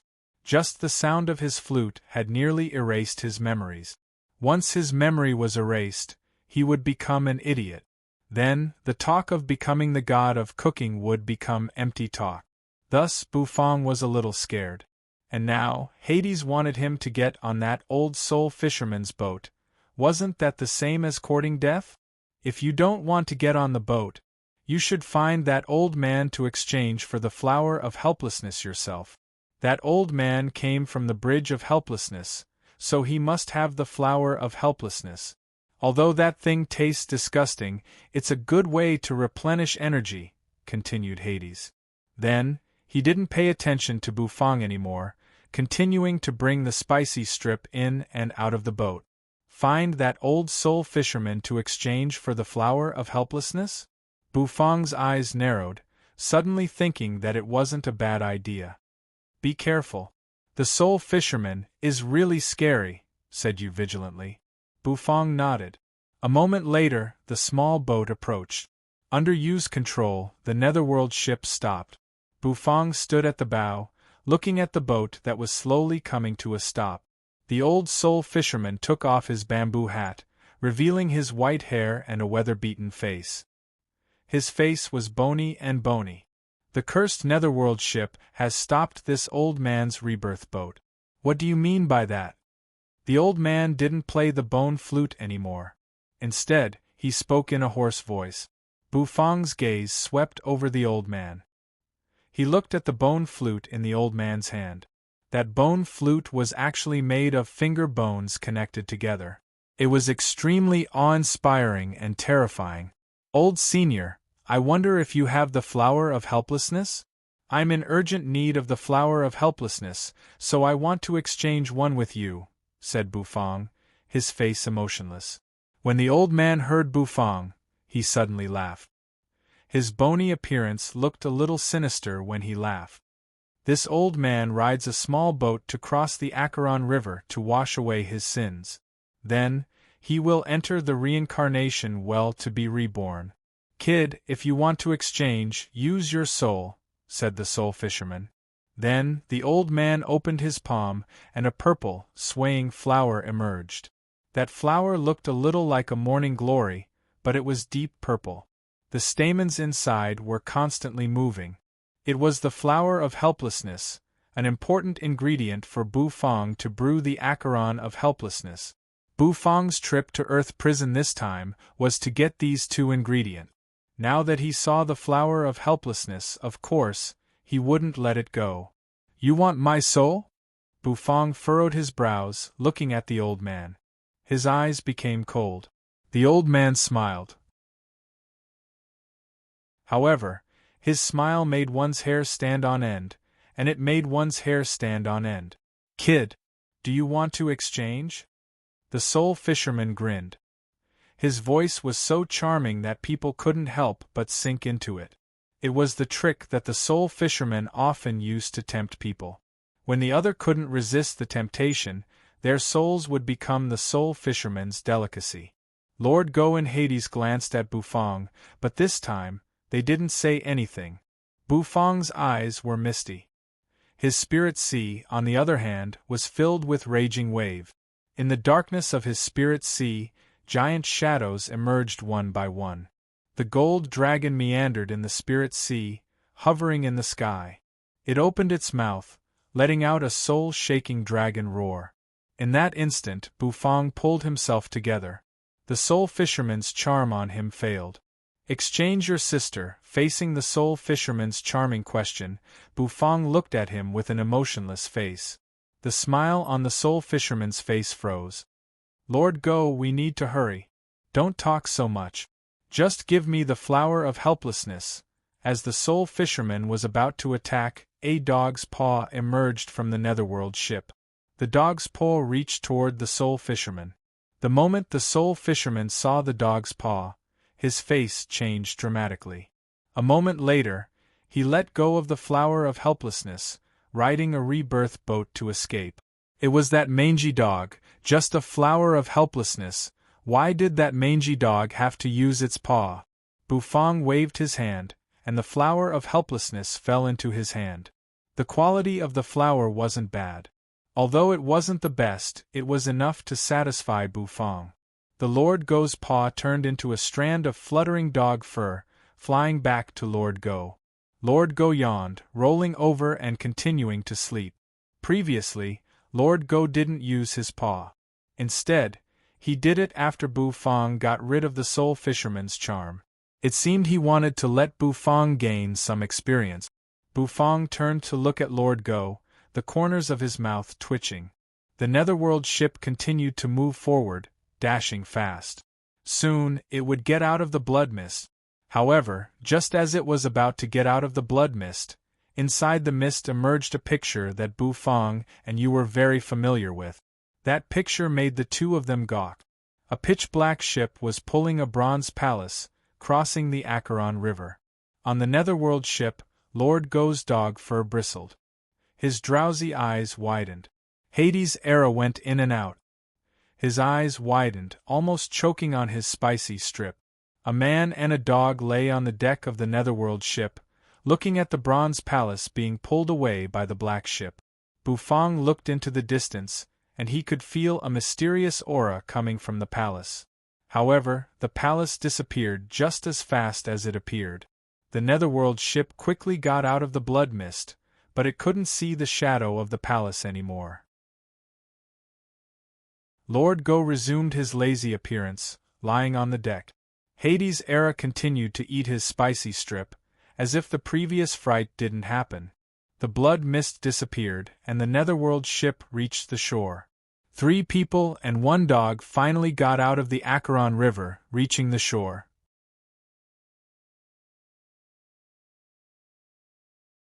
Chapter 8:28. On the bank of the Acheron River, Bufang stood quietly, playing with the flower of helplessness in his hand. He didn't expect to have such a pleasant surprise when he returned. He had planned to go to the Bridge of Helplessness for this flower of helplessness. Now, it saved him a lot of trouble. At least, he could save a lot of time. After all, the system only allowed him to stay in Earth prison for 3 days. Now, 2 days had passed. If he didn't return soon, he would be summoned back by the system. After all, the system had to prioritize his safety. If he went to the Bridge of Helplessness, he might not be able to return to the Hidden Dragon continent in time. At that time, he would have a headache. On this trip to Earth Prison, Bufang had seen a lot of things. The Earth Prison and the Hidden Dragon continent were really different. The Earth Prison was too big, too mysterious, and there were too many powerful forces. Compared to the Earth Prison, the Hidden Dragon continent was indeed much weaker. According to Hades, the Earth Prison and the Hidden Dragon continent were not on the same plane level. Hades had told Bufang that the Earth Prison was very big. This Acheron River was just a corner of the Earth Prison. There were many mysterious forbidden areas in the Earth Prison, and each forbidden area had a very terrifying existence. Whether it was the senseless lotus or the bronze palace floating in the Acheron River, they were all full of mysterious aura. Especially that mysterious palace, which made Lord Go and Hades shocked. It must be extraordinary. As for how extraordinary it was, Bufang couldn't understand it at his current level. It's time to return. Bufang sighed. This trip had really broadened his knowledge. He had obtained the Acheron grass and the flower of helplessness. This trip was considered complete. When he returned, he could start to brew the Acheron helplessness wine. He believed that this wine would definitely surpass the wine that Bufang had brewed before. Its fragrance would spread all over the city. System, return. Bufang said quietly in his heart. Now return. As soon as Bufang's voice fell, the system's solemn and earnest voice resounded. In the next moment, white specks of light appeared. The white speck of light rapidly drew in the air, quickly drawing a mysterious array. Hades' era and Lord Go looked at the white dot curiously. There seemed to be a strange light flickering in the depths of the man and the dog's eyes. To be able to quickly draw the array that could travel between the Hidden Dragon and the Netherworld, Bufang's secret was not simple. After the formation was completed, the white formation rotated in the air. Soon, a gust of wind blew. The wind whistled and turned into a tornado. Bufang and the others stepped into the formation and were engulfed by the wind. Soon, the formation dissipated and disappeared, amidst the bloody mist of the Acheron River. It seemed like a pair of eyes opened, gazing at their disappearing figures. Damn it! Run away after showing off. This great sage's Acheron grass isn't that easy to pick.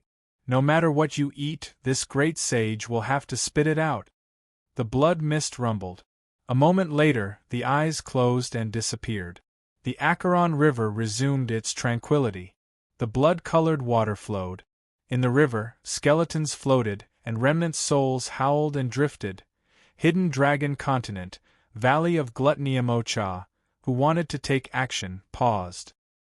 He lifted his head, squinting as he looked into the distance. From there, a gold shadow was dashing over. It was a giant snake with golden scales all over its body.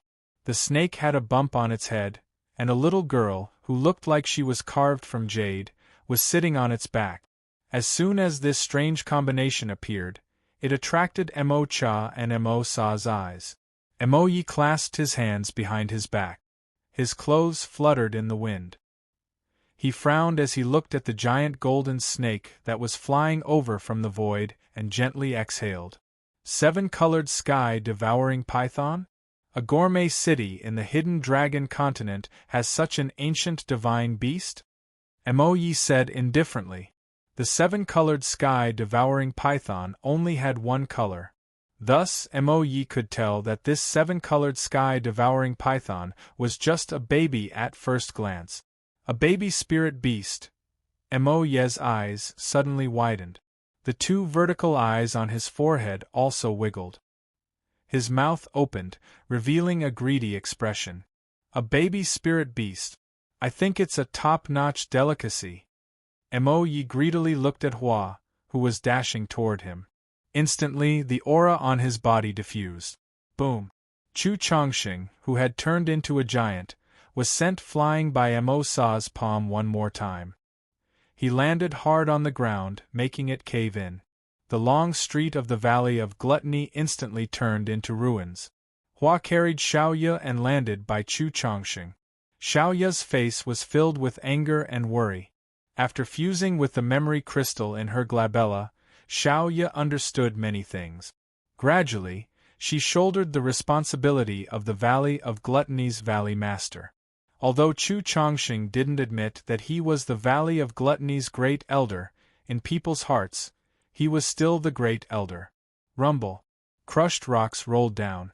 Chu Chongqing crawled out of the rubble with blood all over his body. He panted, his giant body covered in wounds. Emo Sa was too strong. Although Chu Chongqing had the power to resist a divine spirit realm expert, he was still too weak. Valley Master, why are you here? Go back to the Gluttony Square. When Chu Chongqing saw Xiaoye, he furrowed his brows and shouted. Although Xiaoye was the Valley Master, her cultivation base was too weak. She couldn't endure any attack. Any one of them could easily kill Xiaoye. Thus, when he saw Xiaoye, Chu Chongqing was a little angry. Not bad, not bad. This food city is worthy of being called a food city. It has a 7-colored sky-devouring python in its infancy. This kind of delicacy makes people want to eat it. Emoyi stuck out his tongue, licking his lip. Emo Sa and Emo Cha did the same. Being able to eat a divine beast was simply a great benefit to them. This trip was really worth it. Not only could they get the Heavenly Star Catcher disc, but they could also eat a 7-colored sky-devouring python.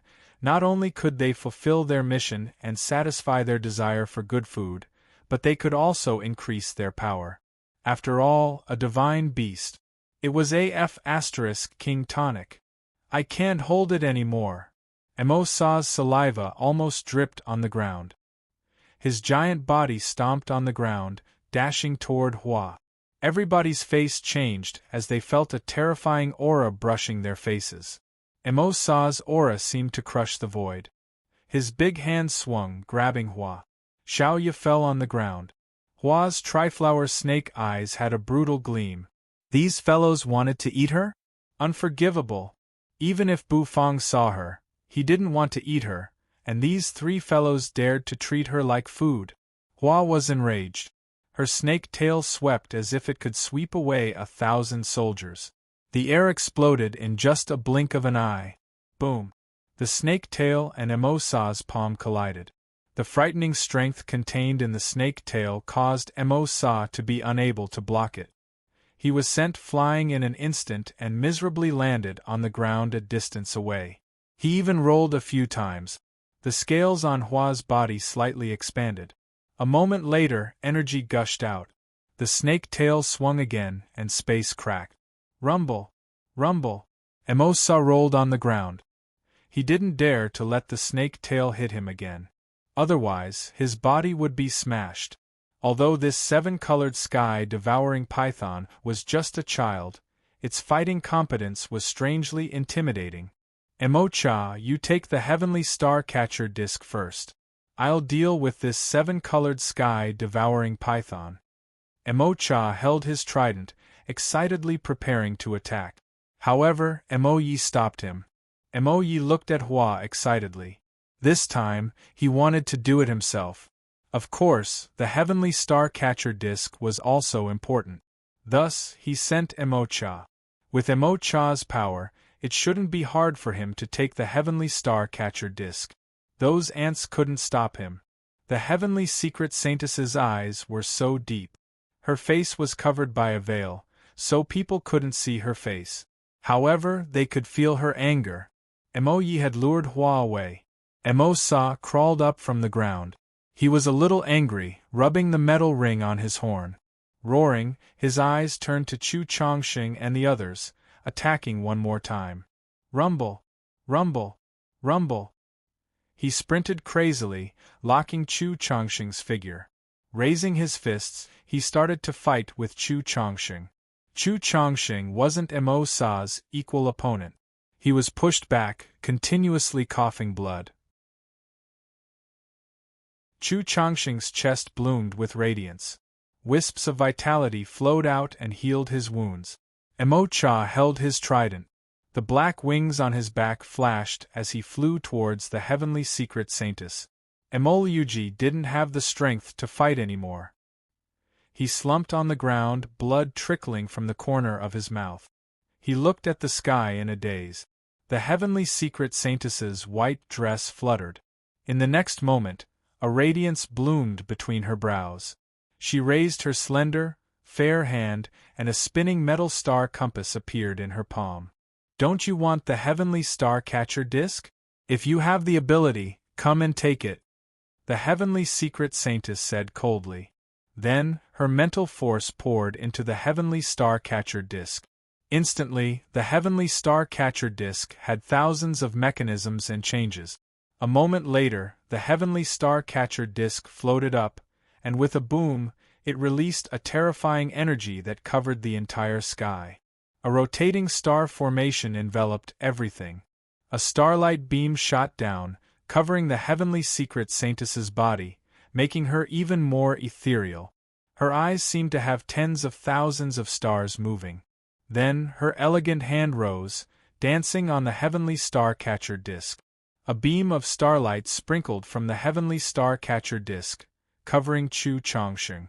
Chu Chongqing's entire body shook, and his face changed. Roar! Chu Chongqing's silver hair fluttered in the wind. His aura was rising.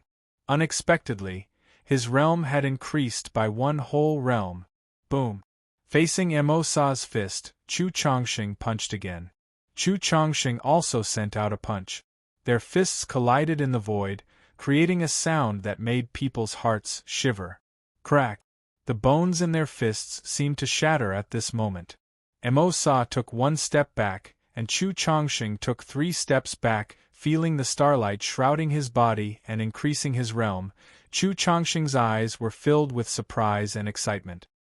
He glanced at the heavenly secret saintess in the distance, admiring her in his heart. Worthy of being the heavenly secret Holy Land. Roaring angrily, Chu Chongqing fearlessly fought against Emo Sa one more time. Xiao Ye stealthily supported Emo Yuji, who was staggering. Slowly, she took him away. Shortly, they reached Bufang's restaurant. Xiao Ye anxiously knocked on the door, and the closed door opened. Squeak! Xiao Ye was a little bewildered. She lifted her head and saw a chubby iron puppet.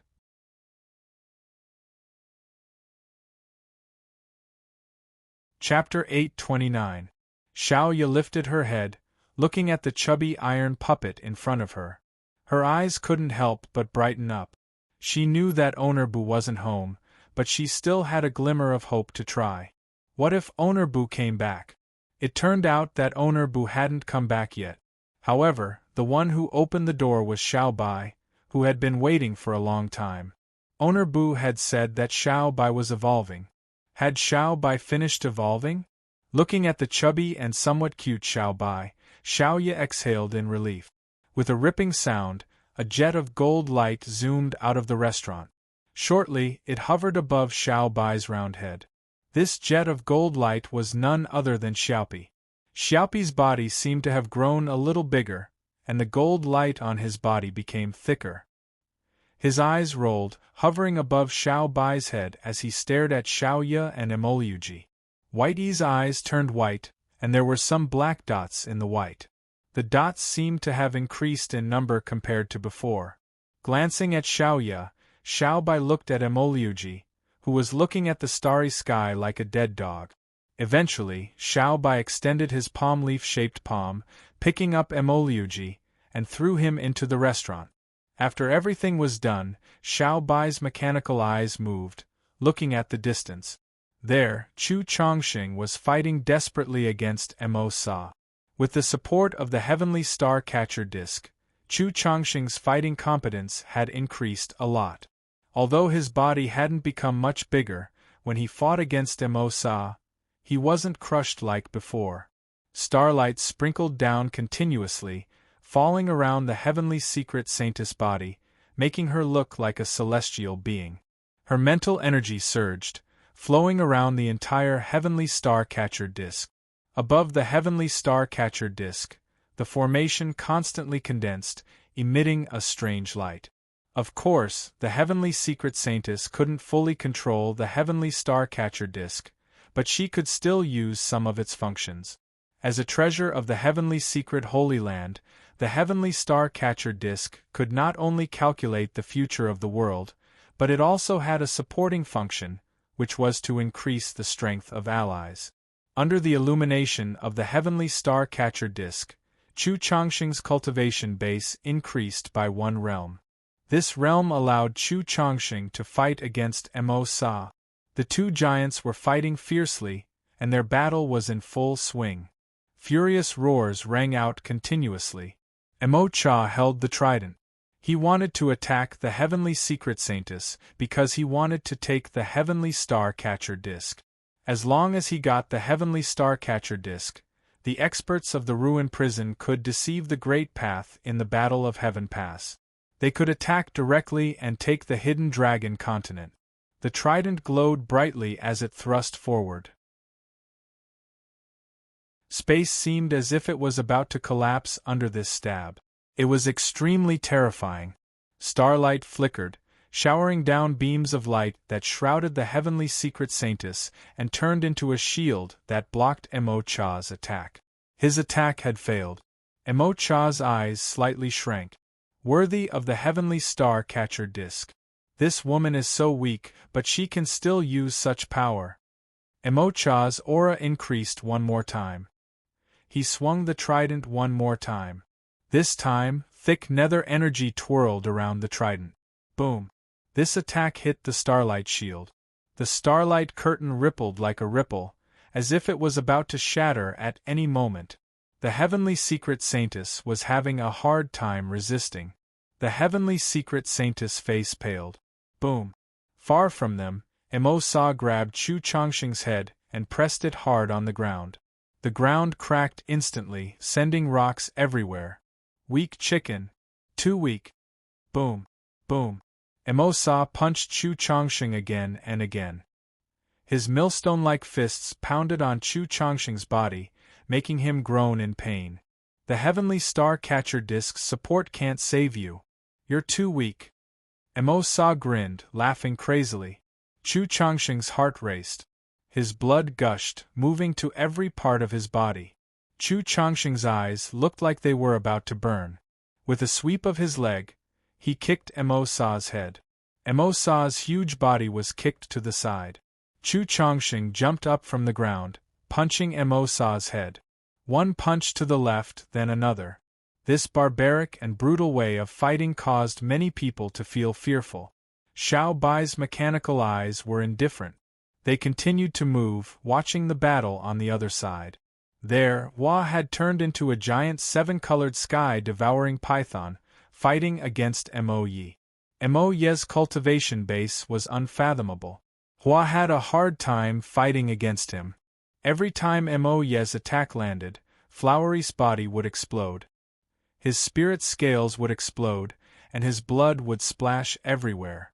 Mo Yi waved his hand, congregating into a ball of blood and shoving it into his mouth. The excitement on Mo Ye's face became more intense. It's really delicious. Mo Yi sighed. Then, he disappeared. When he reappeared, he was above the 7-colored sky-devouring python's head. His foot stomped on Hua's head. Hua's giant body fell on the ground. This was a completely one-sided massacre. Xiao Bai's eyes flashed. A moment later, he strode away with mechanical step. Although he had been sleeping for a while, Xiao Bai recognized Chu Chongxing, the waiter in the restaurant. Xiao Bai could also sense the aura of the small snake that stayed by Lord Go every day. They were the restaurant's workers. Although Bu Fong wasn't here, because of Bu Fong's absence, Xiao Bai's protection range had expanded. After swallowing so many god-slaying weapons, Xiao Bai had evolved one more time. As he strode forward, Xiao Bai's body clanged. Ferocious beams emerged. The metal wings on his back opened, crossing the vast sky. Emo Cha wore a crazed face. His skin had turned scarlet, and he was in his fighting mode. He held the trident, swinging it unceasingly. The energy bombarded the heavenly star-catcher disk's formation, which seemed to be on the verge of collapsing. The heavenly secret saintess paled. Her true energy continued to scatter, and her mental force was urged unceasingly.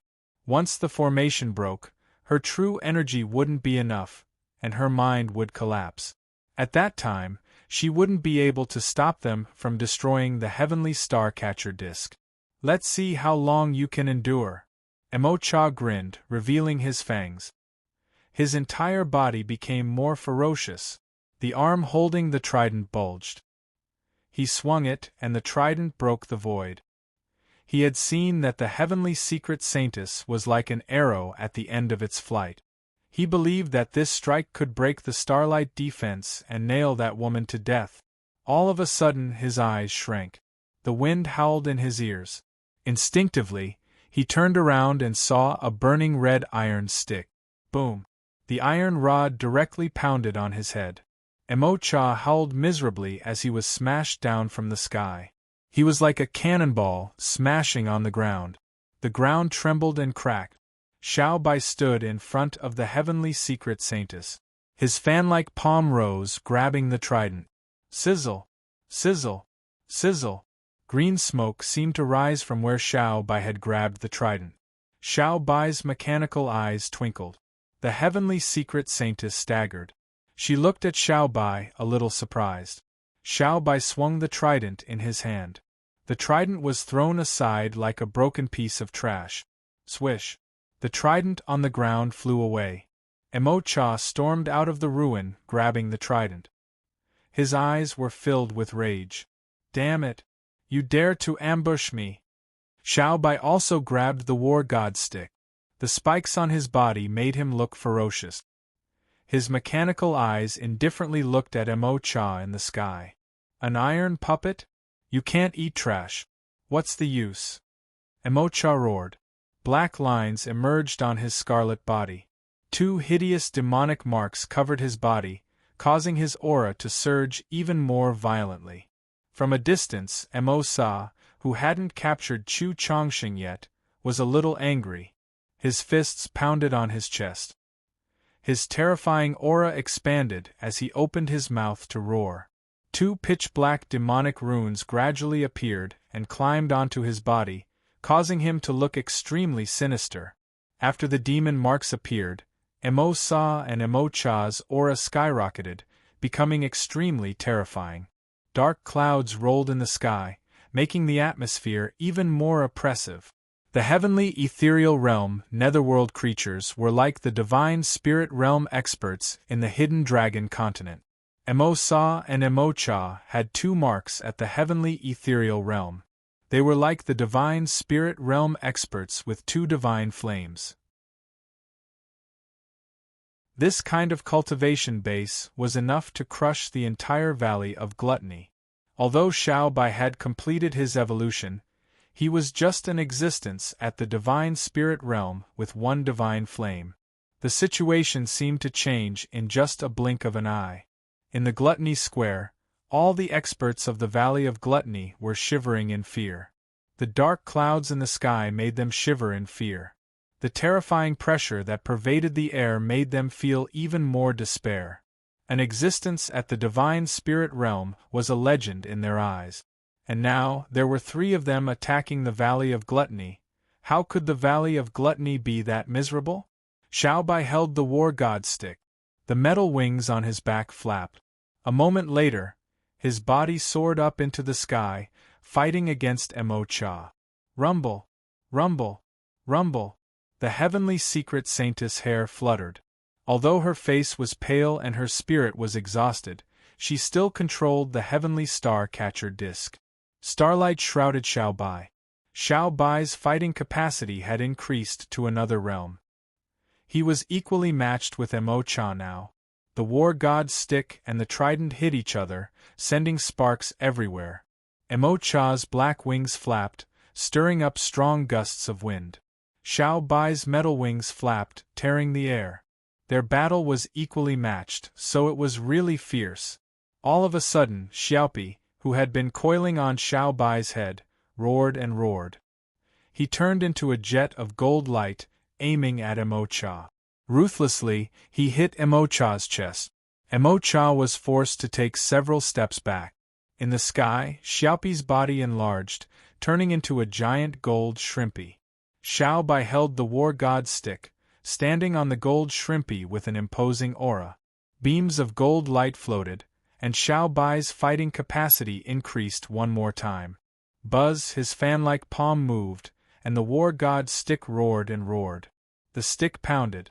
Mo Cha wielded his trident, trying to resist. One strike. Mo Cha's trident was smashed away. Mo Cha was hit by thousands of stick shadows, falling to the ground like a cannonball. Xiaobai's eyes twinkled. He didn't spare anyone. The war god's stick soared into the sky. A moment later, it became so massive, pressing down from the sky. Mo Cha, who had just crawled out of the rubble on the ground, looked at the war god's stick that was getting bigger and bigger in his eyes. His entire body shivered.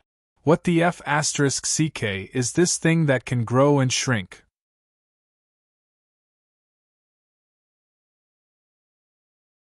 Chapter 830. The war god's stick became bigger and thicker, and the iron-like lines on it became clearer. From the sky, the war god's stick fiercely pounded. Mo Cha's eyes shrank as he stood underneath the stick. The nether energy in his body surged as he tried to escape the war god's stick's attack. The war god's stick had become bigger and more powerful. If he got hit, Mo Cha thought he would have a tragic ending. He wanted to dodge. His aura tore the war god's stick's seal. He wanted to escape, but he was too late. A loud explosion resounded. The war god's stick fiercely pounded on the ground, causing the ground to tremble. Cracks spread everywhere. Since Mo Cha couldn't dodge in time, half of his body was grazed by the war god's stick. His physical body wasn't as strong as Mo Cha's. After being smashed like that, his body immediately cracked. His black feathers fluttered in the sky. Black blood splashed, accompanied by Mo Cha's pitiful screeching. Xiaobai stepped on Shrimpy. In just a blink of an eye, he broke the sky and appeared by Mo Cha. The war god's stick shrunk, and Xiaobai held it in his hand. The war god's stick was spotless. It didn't have a speck of dust, blood, or impurities.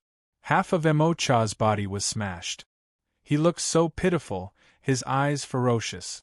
"You damned lump of iron! I'm going to smash you!" Mo Cha roared. His hand moved, and the trident flew into his hand. However, before the trident could reach his hand, it was sent away by Xiaobai's stick, falling on the ground far from him. Mo Cha's body shivered as he felt a little scared. Standing on Shrimpy, Xiaobai became incomparably quiet. His body emitted a cold, murderous aura. That murderous aura made Mo Cha shiver. Xiaobai's eyes flashed. The war god's stick suddenly lengthened, fiercely hitting Mo Cha's body. Mo Cha was blown away. Black blood gushed out from his mouth. Since Xiaobai's war god's stick was condensed after swallowing the god-slaying weapons, it had a strong suppressive effect on the netherworld creatures. If it weren't for the war god's stick, Mo Cha's body wouldn't have been destroyed that easily. In the distance, Chu Changxing's entire body looked like it was about to burn. Terrifying energy gushed out from him. Chu Changxing's anger surged. Every time he punched, Mo Sa would take several steps back. Mo Sa's face had 2 wrinkles as he roared angrily. The two of them collided, and it was still a brutal battle of fists hitting flesh. Sand and pebbles flew everywhere, and the ground cracked and crumbled. Chu Chongqing's heart glowed even more fiercely, as if it wanted to burn the entire darkness. Although his body was much smaller than Mo Sa's. However, it didn't stop Chu Chongqing from using his strength to suppress others. He leaped high into the air, clenched his fists, and slammed them down. Mo Sa raised his hand to resist, but Chu Chongqing had pounded him to the ground. The ground instantly crumbled. Boom! Mo Sa's big hand rose from the ground, grabbing Chu Chongqing's head. Mo Sa's head with 2 sharp horns aimed at Chu Chongqing's head. It was an extremely brutal way of fighting. Chu Chongqing grabbed the 2 horns with both hands and stomped on Mo Sa's head repeatedly. Mo Sa was in pain, and his eyes turned red. Eventually, Chu Chongqing's body had a flame burning. That flame surged, turning into a phantom of a giant spirit beast around Chu Chongqing. That phantom opened its mouth and roared, scaring Mo Sa. Chu Chongqing seized the chance to punch Mo Sa's head, pounding him to the ground. Chu Chongqing roared. His silver hair fanned in all directions. The aura on his body climbed. His 9-step soul ladder and his divine altar emerged, pressing down on the sky. The flame on his body burned and congregated. Shortly after, it became a wisp of spirit flame. That flame spiraled, swaying. Chu Chongqing guided it toward the divine altar. As long as he could ignite the divine altar and the divine flame, Chu Chongqing's cultivation base would increase to a terrifying level. At that time, it would be enough to crush Mo Sa. Relying on the essence of the Taotia's heart, Chu Chongqing's cultivation base continued to rise. The flame around him burned, turning into a spirit beast that looked like a Taotai. However, the spirit flame above his head was burning quietly, as if it could be extinguished at any minute. Mo Sa crawled up from the ground. Pitch-black blood flowed from his mouth. Ignite the divine flame? You want to ignite the divine flame in front of me? Mo Sa's eyes widened. A moment later, he pounded his fists on the ground, his body soaring. In just a blink of an eye, he appeared in front of Chu Chongqing. Swoosh! A burning red iron stick flew over, directly knocking Mo Sa away. Mo Sa landed, grabbing the war god's stick with both hands. He roared and swung it, sending the war god's stick flying. Roar! A gold light flashed. Xiao Bai stepped on Shrimpy's gold body, catching the war god's stick. Chu Chongqing was still evolving. At this moment, Xiao Bai had to face 2 demons at the same time. Relying on the support of the heavenly secret Holy Star's catcher disc and the gold Shrimpy, Xiao Bai's fighting capacity had become extremely formidable. Mo Cha's miserable state showed that. When Mo Sa saw Mo Cha, he was startled. It was the first time he had seen Mo Cha in such a miserable state. Together! Kill that iron lump! Mo Cha roared. His body leaped up, landing on Mo Sa's shoulder. A moment later, the 2 demons attacked at the same time. Xiao Bai held the war god's stick, dashing forward. The 2 sides fought fiercely. Explosions echoed unceasingly. Chu Chongqing's spirit flame was burning, slowly moving toward the divine altar. There seemed to be a mysterious formation flickering above the divine altar. It rapidly gathered and quickly covered the entire divine altar. A suction force pulled Chu Chongqing's spirit flame toward the divine altar. Shortly after, the spirit flame fell on the divine altar. Boom! A moment later, the divinity burst out. Chu Chongqing's eyes opened. He opened his mouth, roaring. His aura soared. In just a blink of an eye, he had broken through the shackles on his body. His originally 3-meter-tall figure grew even taller, becoming more than 6 meters tall. He truly looked like a giant. His appearance became more ferocious. Since the Taotia's divinity in the Taotia's heart had been destroyed by Bufang, Chu Chongqing had received the power of the Taotia's heart, which made his body even more peerless. Boom. After the breakthrough, the divine flame burned and the divine altar glowed. The 9-step soul ladder disappeared, turning into energy to ignite the divine flame. At this moment, Chu Chongqing's fighting capacity skyrocketed. His eyes turned to Emo Sa, who was fighting against Xiao Bai in the distance. His figure broke through the air, grabbing Emo Sa's head and pressing him to the ground. Boom! The ground cracked. Emo Sa was pressed under Chu Chongqing's body. Chu Chongqing's giant fists were constantly swinging, each punch landing on his body. Emo Sa wanted to struggle, but he found that Chu Chongqing had become so strong that he couldn't resist. His fists pounded, and Emo Sa's head was directly smashed. The metal rings were blown away, and the horns were broken in the Gluttony Square. The people from the Valley of Gluttony couldn't help but shiver when they saw Chu Chongqing in such a violent state. The Great Elder! How could he become such a giant beast in human form? Too terrifying! Too violent! Boom! Chu Chongqing's fist pounded. Finally, Emo Sa's head was smashed. Emo Sa's head was smashed, but he still sent Chu Chongqing flying. The headless head wobbled as it got up from the ground. The muscles on its body bulged as it dashed toward Chu Chongqing. Chu Chongqing's silver hair was like ferocious steel needles, stabbing into the void as if it wanted to break it. He took a deep breath, raising his fist. Tens of thousands of strands of true energy gathered on his fist, turning into the head of a Taotai. It roared crazily, as if it wanted to shatter the mountains and rivers. Taotai punch! A punch shot out, and the endless fist shadows turned into a Taotai, roaring and pouncing. The void shattered in just a blink of an eye, and the air turned into a hole. Emo Sa's body was completely blown apart by this punch. From a distance, Xiao Bai swept the war god's stick. Emo Cha's eyes shrank. Half of his body was blown off. The two powerful demons were killed at this moment. The bodies of the two demons exploded, turning into nether aura that filled the sky and dissipated into the air. Chu Chongqing's 6-meter-tall body was filled with bulging muscles. He opened his mouth, gasping for air. Xiao Bai held the war god's stick, standing on the back of the gold shrimpy. The metal wings on his back opened, and the clanging sounds echoed unceasingly. Boom! A loud explosion echoed. The 7-colored sky-devouring python's massive body fell to the ground, riddled with wounds.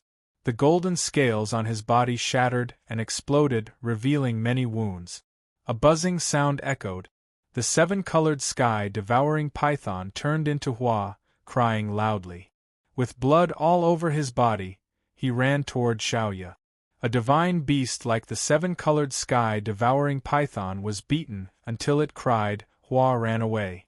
He ran directly to the Taotai restaurant, found the path understanding tree, and hugged it, continuing to cry. Mo Yi didn't chase after him. His eyes were filled with murderous intent. Mo Sa and Mo Cha were killed? Boom! 2 wisps of black smoke twirled above Mo Sa and Mo Cha's bodies. They were Mo Sa's and Mo Cha's divine souls. The 2 divine souls ran toward Mo Yi with indignation and reluctance. If their remnant souls could be saved, they would have a chance to revive. After all, at the heavenly ethereal realm, it wasn't hard to revive with a divine soul. However, shortly after, Mo Sa and Mo Cha's remnant souls looked frightened. That was because Mo Yi was standing proudly in the sky. The 2 vertical eyes on his forehead were open. One of the vertical eyes was so black that it looked like a bottomless pit. A suction force burst out. Mo Sa and Mo Cha's remnant souls were sucked into that vertical eye with reluctance and fear. You killed Mo Sa and Mo Cha. You ants, you're really beyond my estimation. The 2 vertical eyes on Mo Ye's forehead rolled around.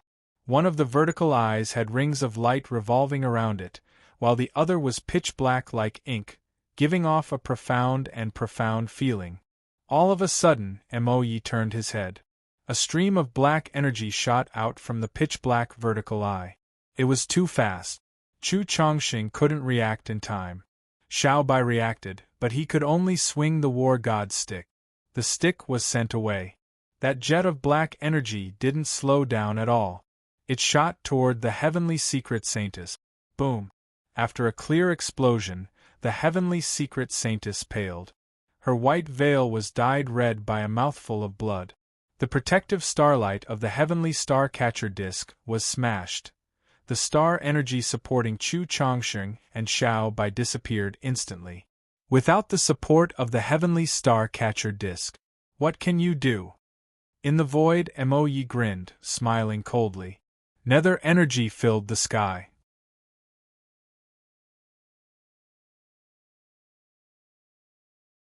Chapter 831.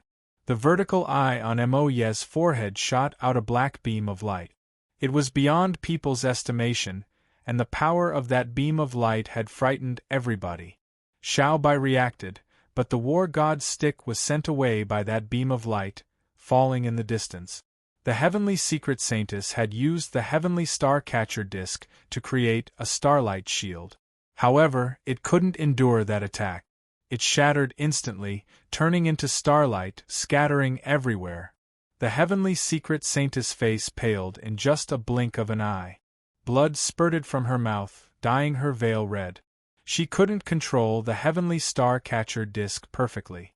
Now that she had received such a heavy attack and the backfire of the heavenly star-catcher disk, her aura became feeble. The Valley of Gluttony's people, who thought that they were going to win, kept silent at this moment. They didn't know what to say. Some people didn't even have time to cheer, but their cheers were stuck in their throat. They gawked, their faces embarrassed and frightened. After Mo Yi had swallowed Mo Sa and Mo Cha's god souls, his aura had become more real and terrifying. The sky-high black clouds hovered above his head, bringing with them a terrifying pressure. There were even some people who felt suffocated by the pressure. Mo Yi clasped his hands. The corners of his mouth curled, and the vertical eye on his forehead opened. One of his eyes was as black as ink, like a bottomless black hole with great power. In the other eye, a white halo spread out, causing one's mind to sink involuntarily into it. It was also extremely terrifying. This demon was much stronger than Mo Cha and Mo Sa. Even the seven-colored sky-devouring python was beaten until it cried. It was enough to show how strong this demon was. Without the support of the heavenly star-catcher disk, Chu Changsheng and Xiao Bai's aura dropped rapidly. They had dropped by one realm. The heavenly star-catcher disk's benefits were shown here. It could increase one realm's cultivation base. Only the people who had experienced it would know how terrifying and mysterious it was. Chu Changsheng's muscles bulged. His silver hair was like a long silver sword, piercing through the void. Roar! The heavenly secret saintess got hurt in just a blink of an eye. Chu Changsheng roared.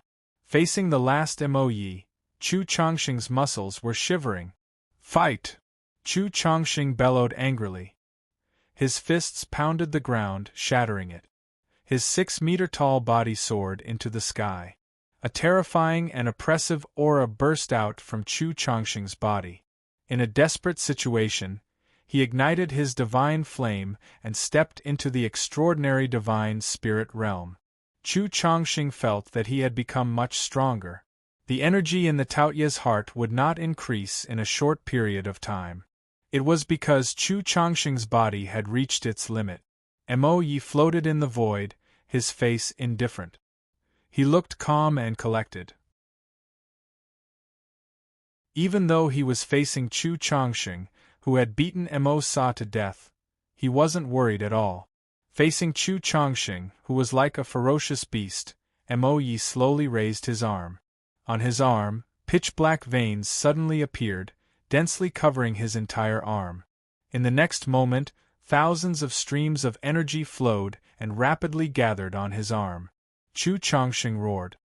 He clenched his fists and pounded them down from the sky. The roaring sound waves shattered the air. However, boom! After a loud explosion, Chu Changsheng's attack didn't even land a tiny bit. Black energy emerged around Mo Ye's body. That energy automatically gathered at the spot where Chu Changsheng's attack had landed, blocking it.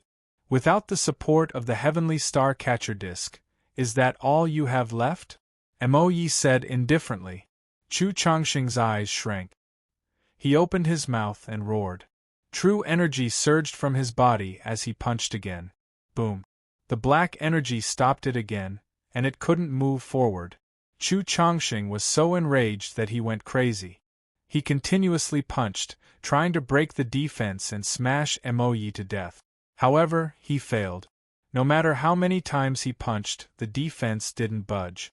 Too weak. Weak chicken. Mo Yi lifted his head, looking at Chu Changsheng's giant body. He shook his head and gently exhaled. A moment later, he raised his hand and black nether energy gathered, bursting out. Boom! The nether energy gushed out, pounding on Chu Changsheng's body. Chu Changsheng's eyes shrank. He couldn't control his body as he was blown away, hovering in the air. Mo Ye's hovering body flashed. A moment later, he disappeared. When he reappeared, he was already behind Chu Changsheng. He raised his leg and flung it down. Chu Changsheng's blood splashed in the air. Mo Ye's leg was like a sharp knife, tearing Chu Changsheng's tough muscles. Blood splashed. His entire body was pounded on the ground. The ruined ground caved in one more time. Everybody took in a breath of cold air. It was an instant kill? Mo Yi indifferently hovered in the air, his long robe fluttering. He hovered in the sky above Chu Changsheng's fallen body. A black ball of energy gathered in his palm. A moment later, he threw it.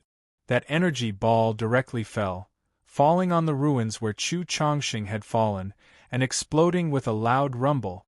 Terrifying air waves rolled, and the pressure it contained seemed like it wanted to level the entire valley of Gluttony's long street. Many houses in the vicinity were smashed. Of course, except for Bu Fang's Taotai restaurant, which was still intact. Inside the restaurant, Hua was covered in blood, hugging the path-understanding tree and crying. Tears and snot rolled down his face. He was so sad and aggrieved. Now it's your turn. After dealing with Chu Changsheng, Mo Yi indifferently lifted his head. The wind blew, fluttering his hair. People could see a small horn hidden in his hair. Xiao Bai stepped on Shrimpy. His mechanical eyes didn't have any emotion. A suction force came from his fan-like palm, and the war god's stick whistled and returned to his hand. He grabbed it, and the metal wings on his back opened with a clanging sound. Buzz! The metal wings flapped fiercely. A moment later, Xiao Bai stepped on Shrimpy's back. Like a beam of light, he dashed away. Even the air was squeaking from the pressure. The war god's stick spun, releasing a terrifying aura. The stick aimed at Mo Yi. Mo Yi pondered, clasping his hands. Indifferently, he looked at Xiao Bai's attack. An iron puppet. Interesting. Boom. All of a sudden Mo Ye's eyes shrank. He found that the black energy in front of him was smashed by the war god's stick. The war god's stick's aura didn't diminish. Boom. Mo Yi raised his hand, directly grabbing the war god's stick. From movement to stillness, everything became still. The three of them halted in the air. People couldn't help but hold their breath. Xiao Bai was the iron puppet in Owner Bu's restaurant. Many people in the Valley of Gluttony knew him. Many of them had watched Xiao Bai grow up. When Xiao Bai had just arrived in the Valley of Gluttony, his fighting capacity hadn't been that strong. However, today, Xiao Bai had surpassed many people's understanding. Many people were curious. Every time Xiao Bai swallowed the god-slaying weapons of the experts from the Holy Lands, his fighting capacity would increase. Could it be that Owner Bu had raised an iron puppet that specialized in going against the Holy Lands? Did he want to eat the entire Holy Lands? As the war god's stick was grabbed, it couldn't move forward. Black light dots moved in Xiao Bai's eyes. A moment later, the war god's stick shook, spinning. The war god's stick got rid of Mo Ye's hand. Xiao Bai patted it again, whistling and aiming at Mo Ye's chest. Mo Ye's body glided across the void, and the war god's stick also zoomed past him. The two of them seemed to become still. All of a sudden, Mo-yi raised his hand. A finger with sharp nails touched the war god's stick. The war god's stick was sent flying. Boom! Xiao Bai stepped on Mantis Shrimp. The metal wings on his back covered the sky. He grabbed the war god's stick that was flying backward. He turned 360 degrees, wielding the war god's stick again. Swoosh! Swoosh! Even the void was blasted open, leaving a hole. However, Mo-ye's figure disappeared from his spot. In just a blink of an eye, 3 Mo-yi appeared in the void. Boom! Boom! Boom! The 3 Mo-yi took action at the same time. Their speed was so fast that Xiao Bai couldn't react. Xiao Bai was blown away from the void. The wings on his back flapped, and he landed hard, crushing the crushed rocks in the ruins. Boom! Boom! Boom! Retracting his metal wings, Xiao Bai held the war god's stick, running crazily in the ruins. In the sky, Mo-ye's vertical eye continuously shot out black energy beams. Those beams bombarded the ground. They wanted to kill Xiao Bai, who was running crazily on the ground. Xiaopi rolled his eyes in the void. A moment later, his body shrank, turning into a narrow shape. Like a golden shuttle, he tore the void in just a blink of an eye. There was a tearing sound. Mo-ye's eyes shrank. The bombardment suddenly came to a halt. Xiao Bai stuck the war god's stick on the ground. His body halted, and he lifted his head to look at the void. There, Mo-ye's clone scattered, returning to his original body. However, his eyes widened in disbelief. Mo-yi raised his hand and touched his face. There was a cut there, and with a sizzling sound, black blood slowly flowed out. You hurt me?" Mo-yi looked at the black blood on his palm, mumbling. Then, he lifted his head, looking at Xiaopi, who was hovering in the void like a golden shuttle. "You're courting death." Mo-yi was enraged. His murderous aura burst out. He was enraged, and the terrifying power contained in his body was released at this moment.